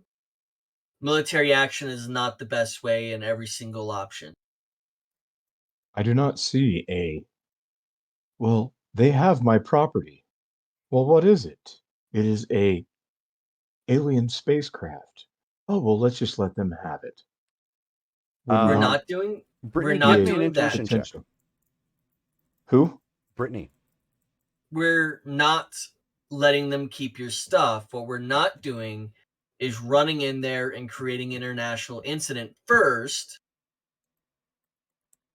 and then getting our asses handed to us and walking out battered and bruised. 8. Thank you for that. What is? So for a moment, I have my own personal here. She's doing the grievances. tennis ball thing. Yeah. For a moment, Carmen has that look of like, and just has a frustrated look and just stops.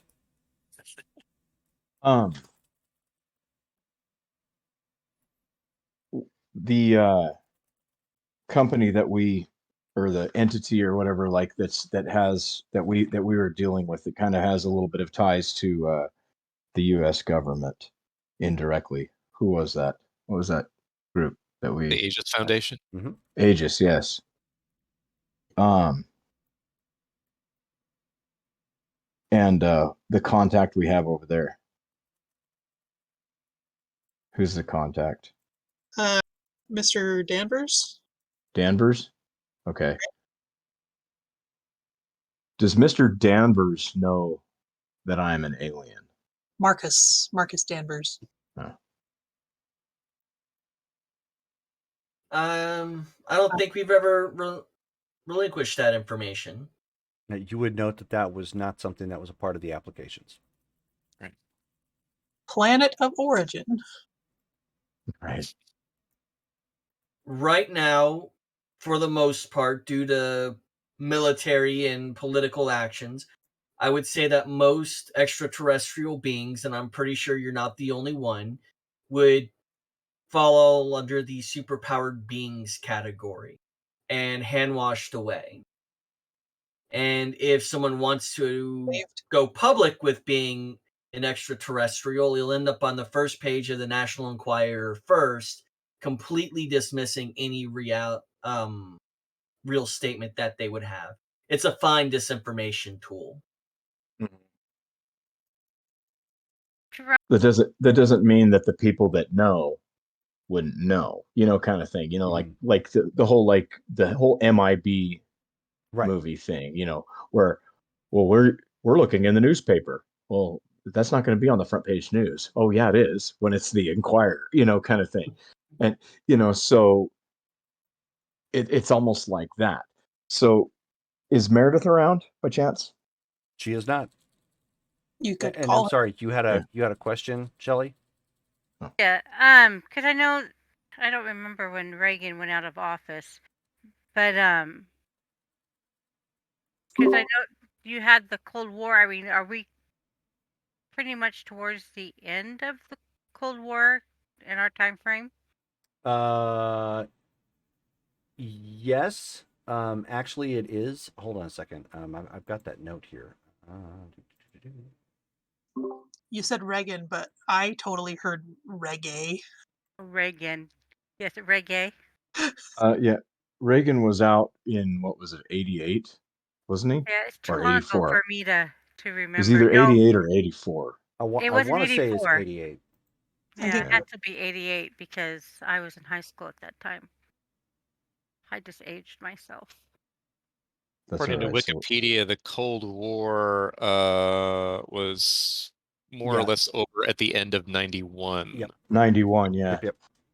So tensions are not as bad with Russia, but they're still there. The tensions are still there, but more so because of the collapse of the Soviet Union, with countries trying to figure out what they're going to do now that they're no longer a part of that giant Soviet bloc. So it's more tension due to chaos.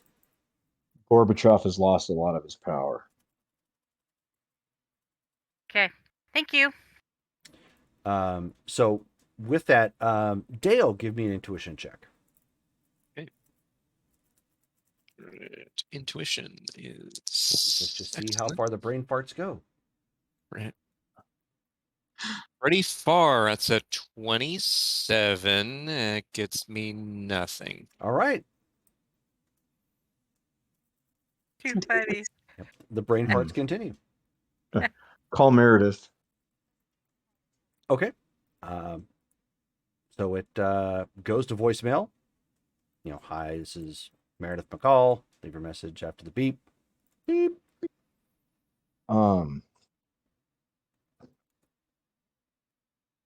Meredith, this is. What's our last name? Our dad's last name? I forget. It's all of you had a different dad last name. Yeah. Oh, he did? Yes. Yep. What's his most common one? Oh. McCall. McCall. Is she one of our siblings too? Oh, no, that's true. She was one of his ex-wives. Yep. Oh, that's right. So that I knew him as was not the name that she knew him as. Correct. Right. Oh, okay. My mistake. He had a lot of identities. Exactly. Oh, okay. Well, she probably sees that. I mean, if it's wait, do we have something the equivalency of like the old like flip phones at this point? No. What's the have communication? we have the brick phones. Yep. We have brick phones. Okay. Miami Vice. And the Okay, so wall phone. so Yep. With Wall phone Yep. with a really long extension cord. Yeah. right. Yep. Okay. Hello, Meredith. This is Hyperion's assistant, or I guess actually I would say Mark's assistant. If you could give us a call back at the office at your earliest convenience, it would be very much appreciated. Thank you. You said that way too fast. she won't know it's you. Okay. Now at this point, Justin, give me an intuition check. Don't let us down. 75. 75. Okay. Oh yeah. So one of the things that you remember, actually, you're remembering this just as he's on the phone leaving a message right now, is that New Prussia has an open invitation to all deviants.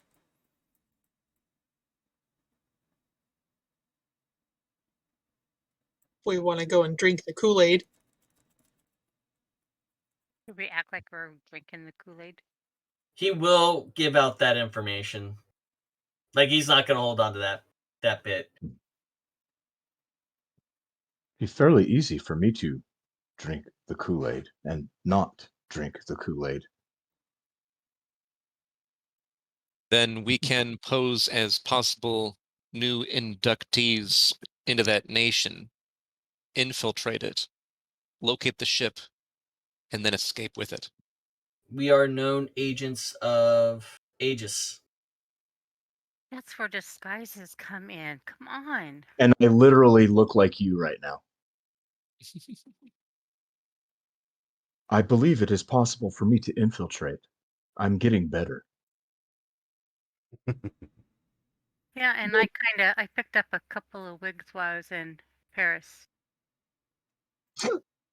So me and Lightbringer, we can definitely. She can go as a brunette. I can go as a blonde. Well, you're of course going to have more fun, right? Har har har Um, har har. my character is normally blonde. Right. I would have to remain hidden. I am not, despite my siblings having significantly more screen time in the limelight, You're my not name known. my name would very easily come up. Tell them your name. We'd have to make up pseudonames. Show 'em what power rank do you have for your teleportation? It's teleport. You have teleport other as well, right? Yeah, it's very remarkable. I was Yeah. gonna ask, So you should could. I teleport that ship? No. I didn't think so. But you could teleport everybody there. You have a picture of what it looks like in Kaliningrad right now, and it's pretty much within your 250,000-mile limit.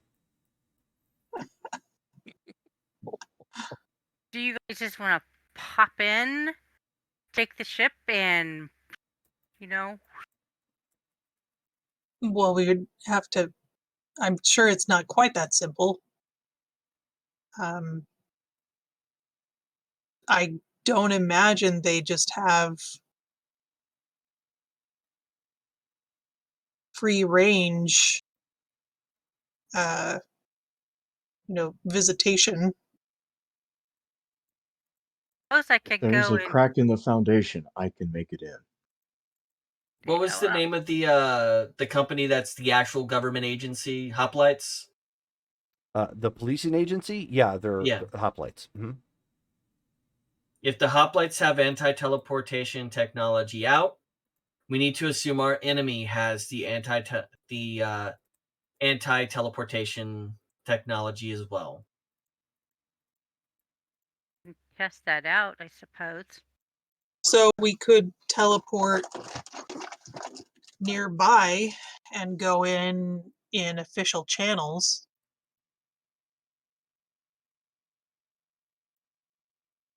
What? I guess I'm kind of confused. What do they mean by all deviants welcome? I mean, wouldn't that be us as well? Yes. Absolutely.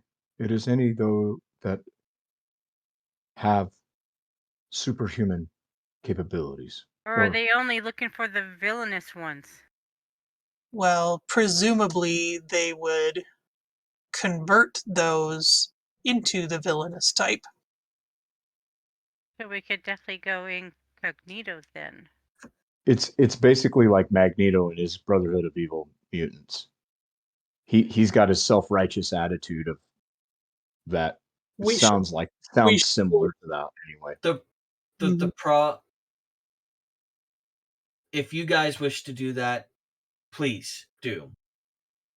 As much as Frank and Frida were living up to specific body part names yesterday, I'm not going to tarnish their reputation by looking like a defector. Are we going to look like ourselves, though? I was saying, why can't we go? That's what incognito means. We don't go in as ourselves. Can you make us look different with your illusion stuff? Can I make you look what? Different with your illusion? I could. Well, there you go. They wouldn't even know it's you. Will they? Well, it depends on if they let us use our abilities when we get there. Mainframe. That's not the only concern. If they're allowing any superpowered being in, how many known telepaths are there? How many known telepaths do we have amongst our own group? Good point. I would like to see them try and read my mind. I definitely think they would have securities in place to It is not ensure. it is not that I'm trying to prevent us from doing this. I don't want to go in half-cocked. No, these are all excellent points. Yeah, we're just brainstorming. You asked Mainframe something. Yeah. Mainframe. Is there any information on the internet with regard to citizenship status for those wishing to emigrate to Kaliningrad? Affirmative.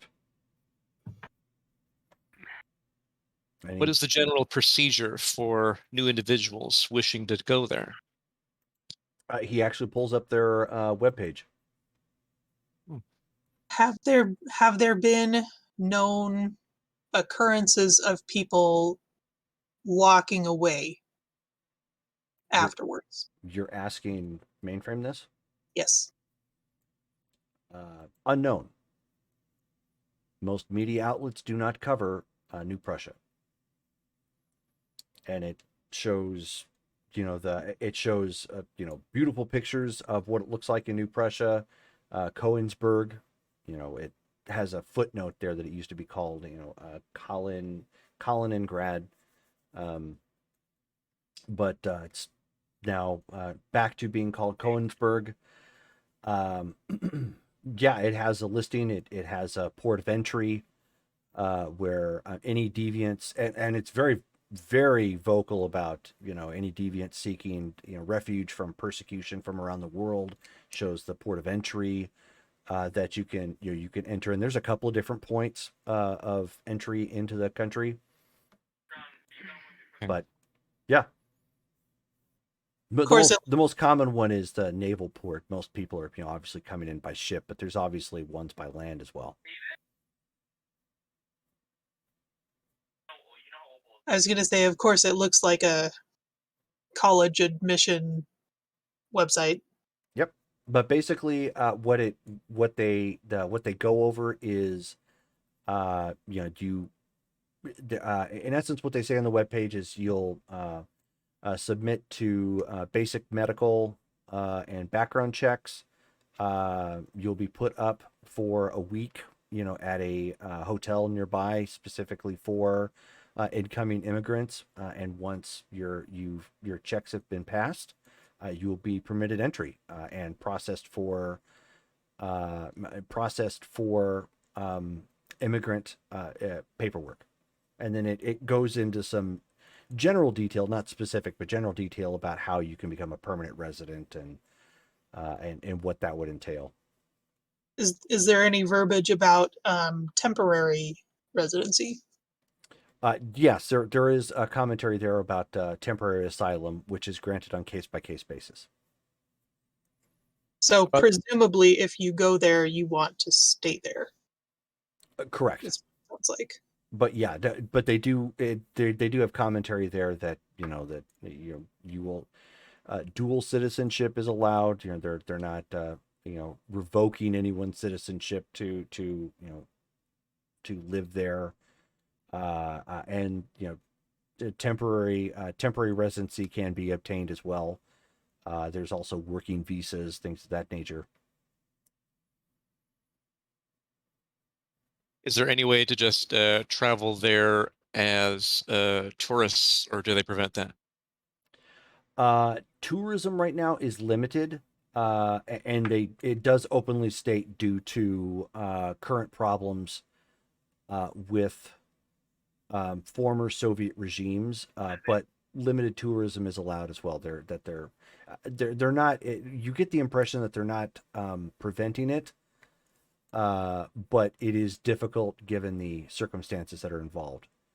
Not only is it difficult just because of nations nearby, but also because of other nations not wanting to see people go in. Okay. I might have an idea for this. What is it? Your company. Explain. They allow work visas.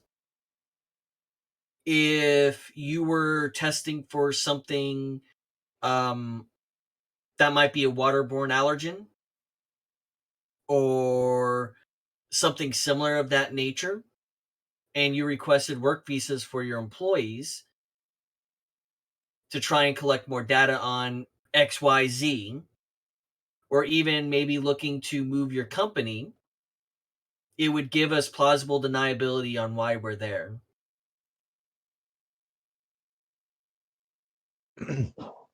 It goes through legal Good idea. means. We could And easily convince that because of my vocabulary and my specialty of biology and genetics, we can easily come up with a premise of your possible toxicology or virology and bacteria is potential influence that could have an influence of to others. does New Prussia have any major lakes? Is it landlocked? I forget this stuff because I'm not a history person No, it or is geography. it is definitely not landlocked. It is actually and that's fine if you don't remember. In real life, Kaliningrad is actually one of the focal points of the Russian Navy right now. Okay. It sits right off of the sea, and while it doesn't have like any major like lakes or whatnot, almost half the, well, in this case, country borders along the sea right there, the ocean. The Baltic Sea. Yeah. So, okay, direct access to the a major water source. We can make this work without having to. Right next door to Poland. Yep. Why? We make Just this north. look like it's just a business trip. So why New Prussia as opposed to anywhere else? Are we studying deviant biology and the effects? Superpowered beings. We couldn't do that anywhere locally. We could definitely do it locally. However, with the number of superpower beings in a more clustered location, we could argue that there might be something in the water that could have an adverse effect on the biology, the ecosystem. And since Mark's business has its fingers in a wide range of technology, he could be looking to possibly set up a new branch. I'm maybe not the most popular person ever, but I am at least known for um, studying the ocean and taking a look into sea ecology. I am not. Not I am also well versed. And we could even make the argument that I persuaded Mark to do it only because I wanted to take a look into the ocean and the Baltic Sea where they're at. Because if they're having a large number of people coming through the port, that means there's increased traffic through ships, which can be putting more toxins into the water, which could be affecting the actual wildlife, which is an honest concern. And it could actually be causing a detriment to the country's fish supply, which could start harming the citizens. that could be feasible. Do we want to? Why are we so concerned about? I mean, I guess if we're looking at it from the angle of We have an entire traffic, division dedicated to superpower beings and their analysis. is it known? Is that a known aspect of the company? We are working on making that known, that we are offering the consultancy positions to superpowered beings. Okay. Well, then that could be the connection that we need. Would we be willing or I'm concerned about them asking questions about who we are and revealing that we have the gene. Is that I am that we wouldn't mind revealing? You all aren't known to be superpowered beings. I'm the only one that's known. Ixion a little would be assumed to be a superpowered being. However, my appearance is significantly different now that I have been able to hone my mimicking skills. So I would be the only one with a concern about being a superpowered being, really. This is where we could just say that I am being pushy about the study of the ecology. As it is, I am the director of the department, and Mark wanted to see how I did on my first outing by myself.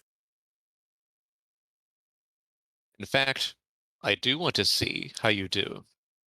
I believe this is a solid plan.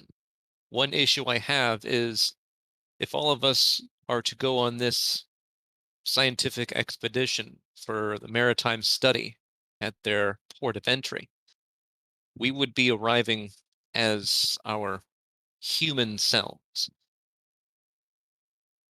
If we were then to try to infiltrate deeper into New Prussia in order to locate Ixion's vessel, we would Freddie, need to determine how we can tactically approach it.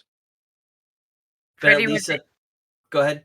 would they know what your mundane appearance is? Mine is already known. Mine has been a matter of public record for about 5 years. I didn't know that. I was outed at my company, but I don't know how extensive that went.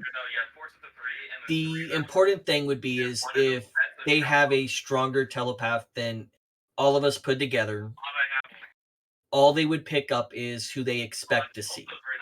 But if we go in disguises and they're reading Freddy Fingers, one of the triplets, I can't remember their name.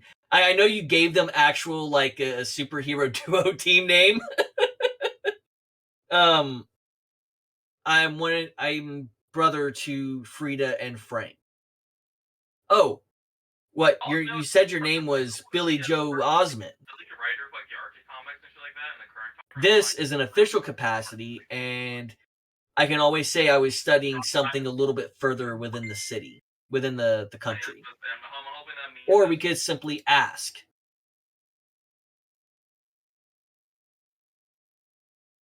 It is the difference between going in an official capacity and attempting espionage. That's just it. When we go in on an official capacity, if we stay in that regard, our ability to infiltrate and perform clandestine espionage would be limited. Doing so of our own accord means that we're not working on the project we claim we are, studying the waters just outside that city. Which is why I suggested that you say you might be looking to create a branch there.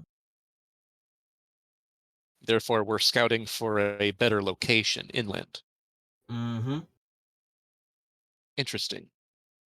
As far as the telepaths go,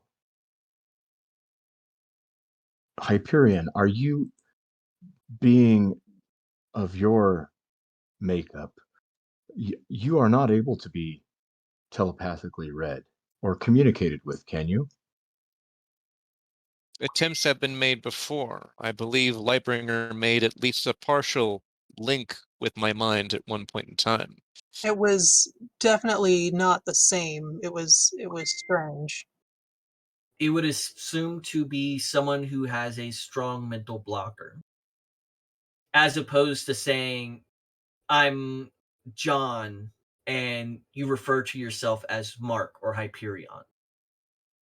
All this does is, instead of putting us in a situation where I'm not saying they do have strong enough telepaths, a strong enough telepath to break through our mental defenses, if they read our minds, they are going to see that, oh, this is only Freddy Fingers.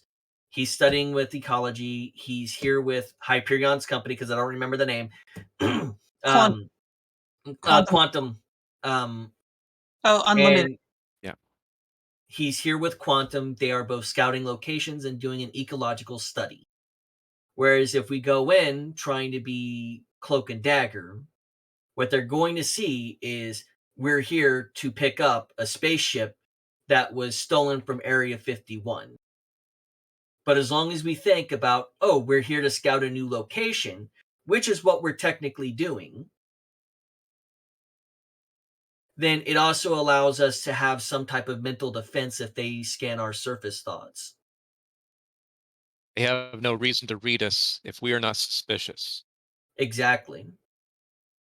And by this being a scouting expedition for you, for a possible new branch location, for superhuman studies, which I am sure Reichschild would absolutely love, it allows us an opportunity to actually investigate a little bit more without tipping our hand.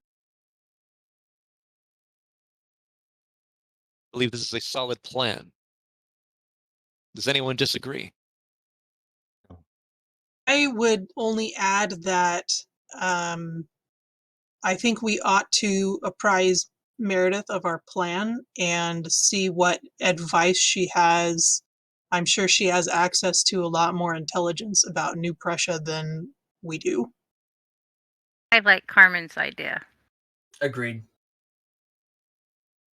She should be calling us back at her earliest convenience.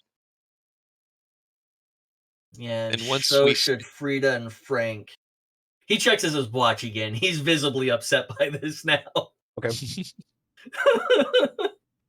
Then once we speak to those individuals who may have this additional information, especially Ms. McCall, assuming nothing inhibits this plan, then we will continue with it.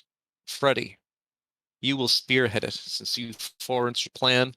Communicate with Quantum Unlimited in order to start those talks with New Prussia. And we'll do before we leave, because we want to have a day or two before we leave. We have to go over simple telepathy blocking mantras is a good way to describe it. Is it possible for you to read my mind? I am only a telepath. I can speak to you to your mind, but if I try to delve further into it, I get a headache and sometimes a nosebleed. Try to communicate to me, because I do not have a brain as you know it. He tries to communicate with them. Okay. Give me a psyche check. Roll versus your psyche, Dale or Derek. 80. Me? Okay. Yep. Off of a incredible. Okay. 68 off of a typical. Okay. Yeah. Now, that's communicating to. He's broadcasting, though. Mm-hmm. No, right? My connection is specifically to you. Right, but I mean, you're broadcasting specifically to me. Yes. Sorry, like that's a just a brain thing. Yeah, you focused it in that, like you more or less probably habitually like looked at my head and said, "Send the signal," more or less, for in layman's terms. Yes, right? It's like tying a piece of string from your head to my head. We'll just Did say one of us have? We'll just say in your head you hear, "You've got mail." So did one of us have the capability of reading minds? No, I don't think. No. I'm reading up on it. I think it's just a one-way thing. Yeah, telepathy is just talking. The empathy, if I remember correctly, in this is the one that allows you to read their mind and emotions. Wait, really? Because I have that too. Surface emotions, emotional state. Or mental probe is it? Sorry. Yeah, it's probably more like that. That would make more sense. One of the things that I've personally taken for granted when Frida, Frank, and I were together, we essentially had a mental network. And one of the things I've been trying to do is establish a mental network amongst us. That way, regardless of where we are, we can maintain that communication without it being broadcast over radio waves. That's a great idea. How are you? The phone rings. How are you doing that? Answer. Ixion, you called? Yes, we have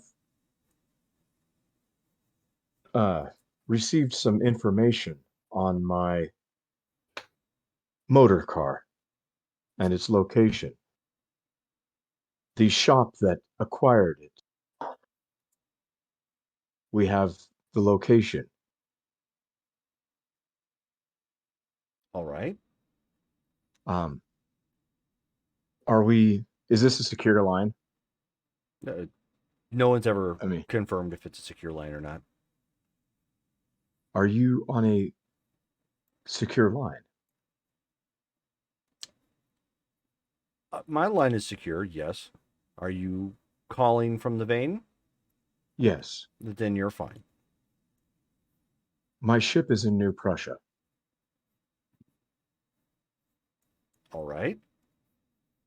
And we are discussing ways of infiltrating and reacquiring my ship.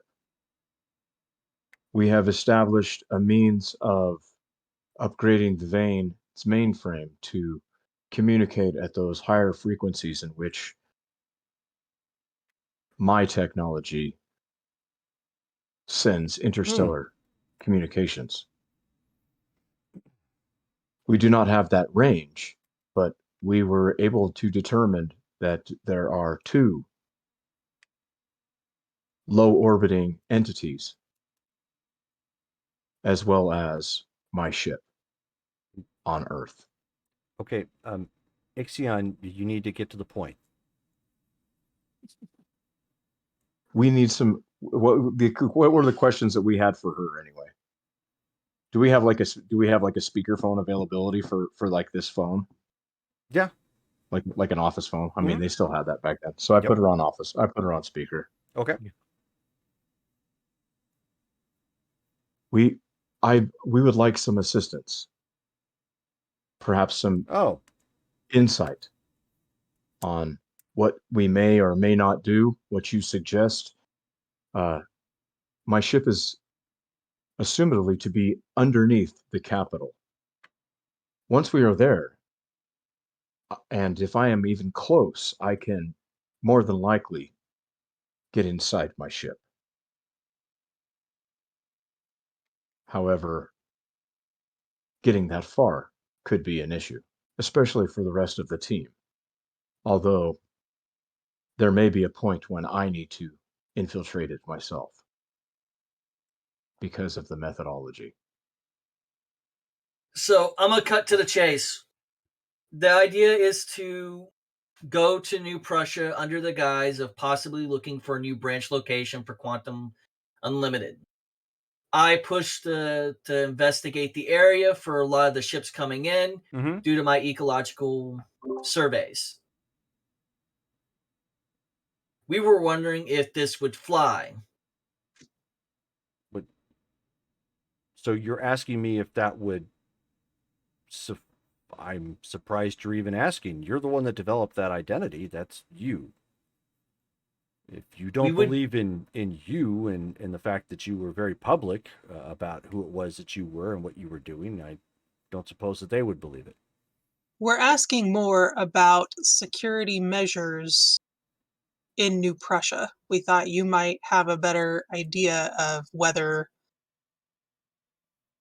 that's an amenable procedure or if they would be too suspicious to let us work it. We So don't know you're- how controlling they are of people within the country.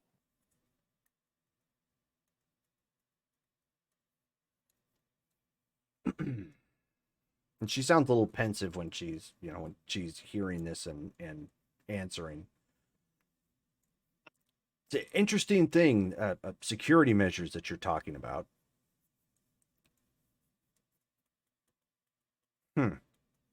Have anybody noticed anything missing from the flight pad as of this point? And now that she mentions it, you guys notice that the ship hasn't been there for the past couple of days. Okay. Yes, is there a reason why the jet isn't here? There is. I took it. Took it where? To assist me in my endeavors. I see. Are you yourself on a mission currently? I'm not on a mission per se. I'm On a vacation? doing something different. You're taking care of your business. We're more concerned about if we walk in there under legitimate purposes to scout New Prussia, if you, as a third party, as someone who was not a part of developing the plan, think it would work. Because it's very easy to be myopic whenever you're taking a look at your own plan. But whenever someone else takes a look at it, you might see something that you may have missed. Especially you specifically, knowing that you're the kind of person who makes it her business to know things like this. See, now I find it hard to believe that you're not pulling my leg. Why? Clearly we're missing something. Or perhaps I am.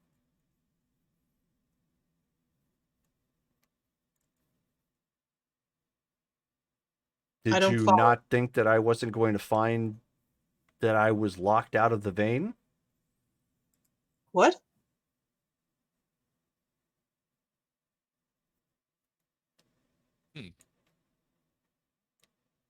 Mainframe. Doesn't Ms. McCall still have her read access to the computer system? Negative. Per instructions, removed Ms. McCall from access authority. Only has read user capability.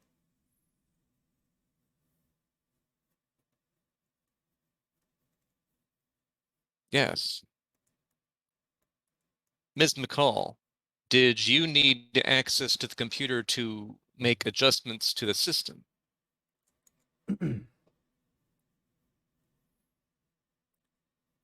I brought all of you into this.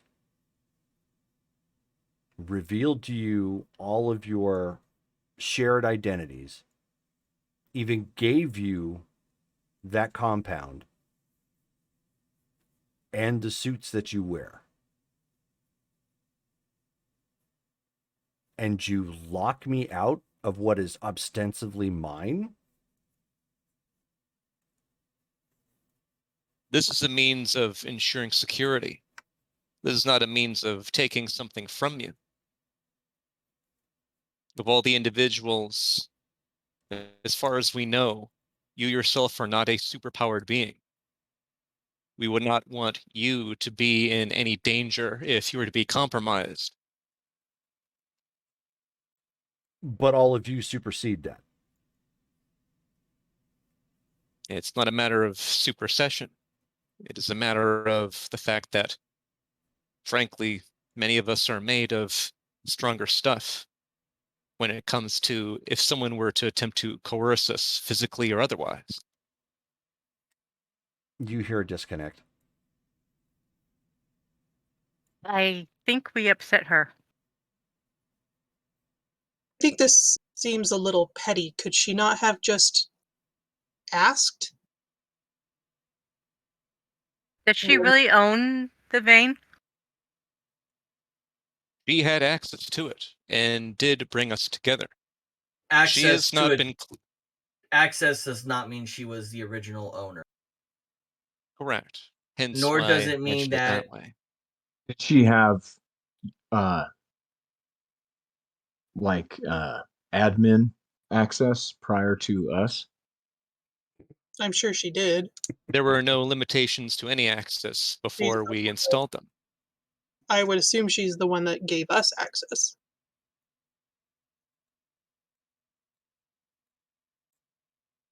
again, that does not mean she was the person in charge of it or should have been. It always seems like she's the one in charge. She kind of scares me in a way. Yeah, that's kind of the problem of dealing with superpowered beings is you're a bad day away from being a villain. And it does not take a lot to get to that point. And out of character, she is an ex-wife.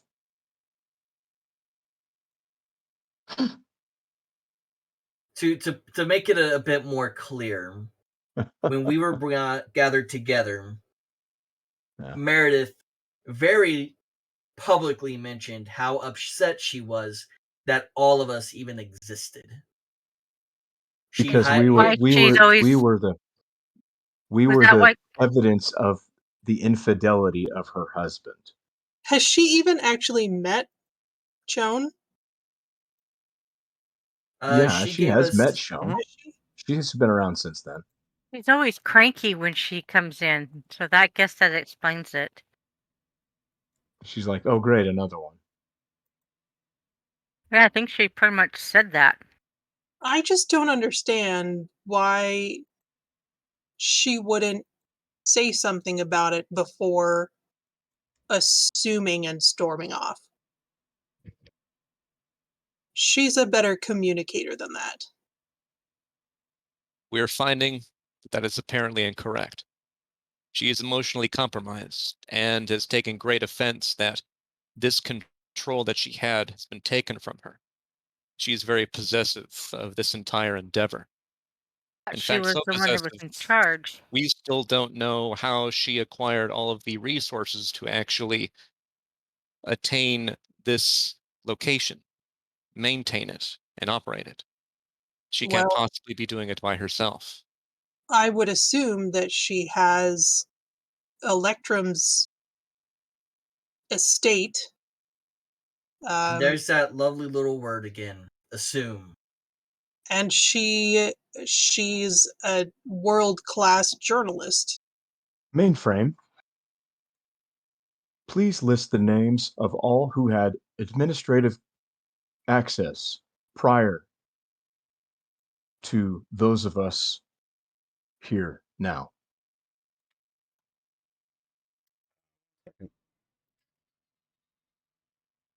Was she our father's last wife? She was our father's only wife. Oh. Then that's probably not accurate at all. But she's an ex, correct? Well, no, an ex very much. She is an assumed widow.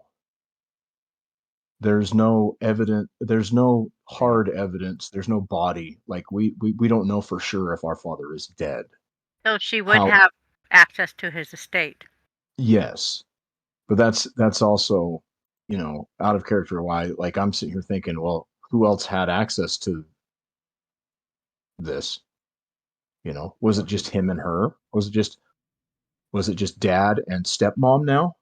Or was it, effectively stepmom? Or was there other people? Yeah. Yeah, so it only lists off it lists off Terrence and Meredith McCall. Which Terrence was an AKA of our father. That is not the name I know him by. No, it is not. I have no idea what his name would have been for me. To you, he was Electrum. Okay.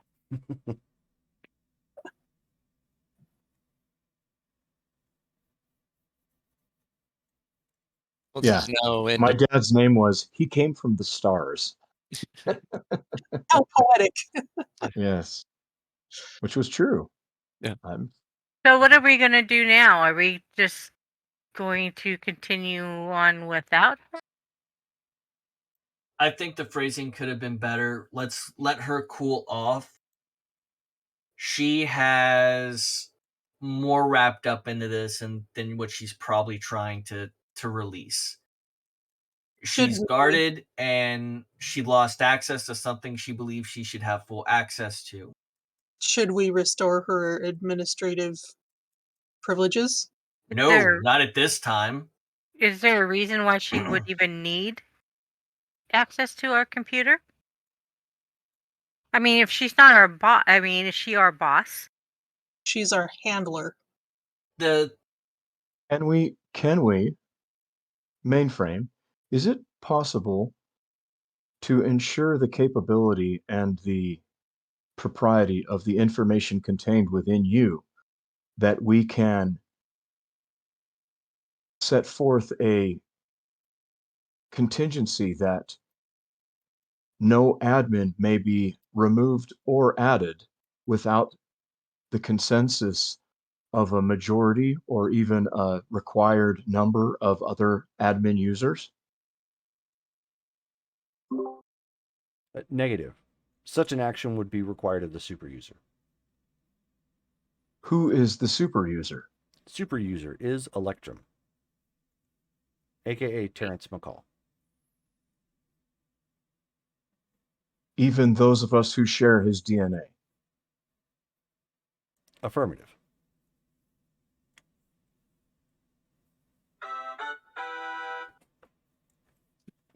Is it possible for one of us as admins to lock out the other admins with the exception of the super user?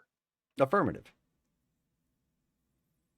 So theoretically, I could say, mainframe, please delete all others and keep myself, Ixion, as the only admin. Affirmative. This is disturbing.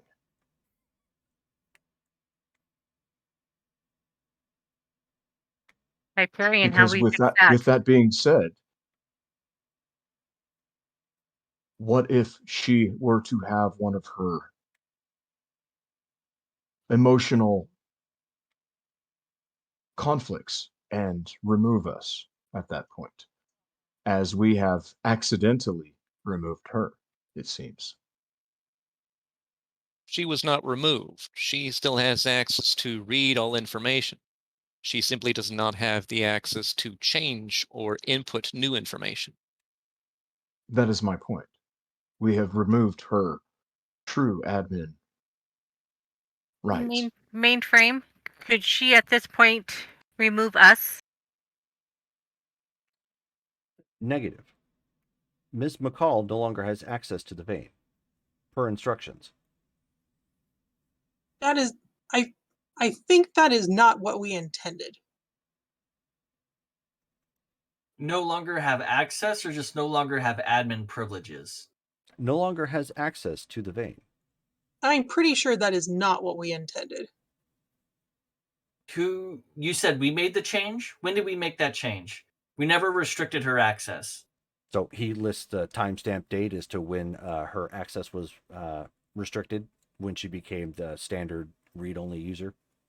Who was the specific user that made that? Hyperion. I see what happened.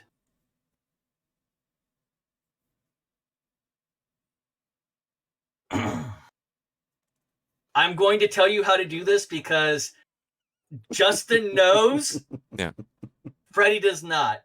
Right. Create a separate user group within the Active Directory that allows access to the vein, such as vein_access. Sure, I do that. Okay.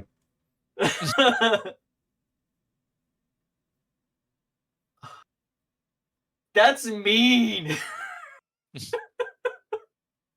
That's legitimate. that is legitimately something you have to know know Active Directory to know how that works. That's mean, sir. That is mean. I blame Jerome Exactly. causing rifts in our family. It's already we're already the bastardized stepchildren here. Now we just like ousted mom.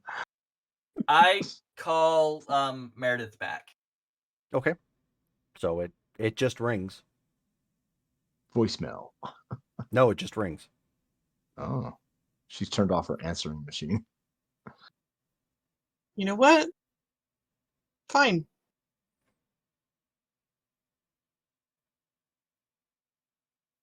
Did the pilot have a phone? Maybe it's that time of the month for her. Maybe you should not mention that to her face. Yes, human women take offense to that. Shona and I are like, why? Yeah. Mainframe. Are we able to track where the aircraft is? Negative. Great. Shona and I, are you menstruating, Meredith? Did Meredith, the return telephone that just came in, did that come in from Meredith's normal number? Affirmative. All right. Stop. We're aliens. We get away with it. Is she holding anything pointy? Okay. I might still get her a souvenir from New Prussia, though. Or something. We'll deal with Meredith. We can explain what happened. It was a new security protocol, and we didn't realize we had restricted her access. I think that'll be enough to pass over. We will have to discuss with her maybe admin rights, I think is what you called them. And we'll have to discuss with her about that and just explain what happened, because her losing access to the vein was not an intentional action. Correct. Ixion, you will not be having that conversation. Conversation is this? Talking to Meredith next time. I think more than likely she wants to find out where Electrum is so she can chastise him about all of his children. That is not with her. And once I again, can understand. We are a monogamous race ourselves. I find myself wondering if he had a greater purpose for this experiment and what that purpose was. Referring to us as the experiment? Unclear. We don't have enough information to determine that. Well, there went my self-esteem. Not that we will never determine it. We simply must keep trying. However, our main goal at this point is to maintain security, and in so doing, the current objective is to take Ixion's ship away from this apparent enemy, Reichshield. Allowing him to have that in his possession gives him more and more capabilities. We do need to see if we can also prevent them from continuously using the teleportation technology or enervation pad that they apparently possess, or at least some version thereof. Regardless, if we have support from our initial handler, if she is not willing to help us because of a grievance she was not willing to civilly discuss with us, then we will need to proceed on our own, which I believe we're capable of doing in this regard. The plan is solid. Mainframe, is there an address for Meredith McCall? Negative. What about Terrence McCall? Negative. Information was scrubbed. Alrighty. And I take it there's no way to unscrub it? Affirmative. Again, Justin knows all these answers. I wonder if we ought to apprise Aegis about this plan in case we end up needing some kind of backup, or at least so somebody knows where we are in case that causes any kind of bigger issues. You mean like diplomatic issues? Diplomatic immunity. I Mainframe. don't expect that they would be able to come to our aid or to leave the jurisdiction of the United States, but they might have something that they could help with. Freddie will re-restrict her physical access for now, and leave a voice recording asking for her to call them so they can explain what happened. Okay, well, remember, the phone just rings. No, for like mainframe, because she's might come back. Just leave a message. So, you mean leave a message here? That's what you're saying with mainframe? Yeah. So okay. When she shows up again, it basically says, "We want to talk about this. There was a computer error, a user error on the computer, and access was unintentionally lost." Would we not be able to just leave her with the physical access to the building, but she's not still an admin? She's angry at us right now. Do you give an ex-girlfriend your car keys? I've never had an ex-girlfriend nor a car. All right. I told you to use on him. I understand that she's upset, but I don't believe that she would sabotage this project and all that she's put into it just because of this miscommunication. My thoughts exactly. She may harbor ill feelings for some time, but I don't think she would lock us out. There would be no way of her to do that at this point.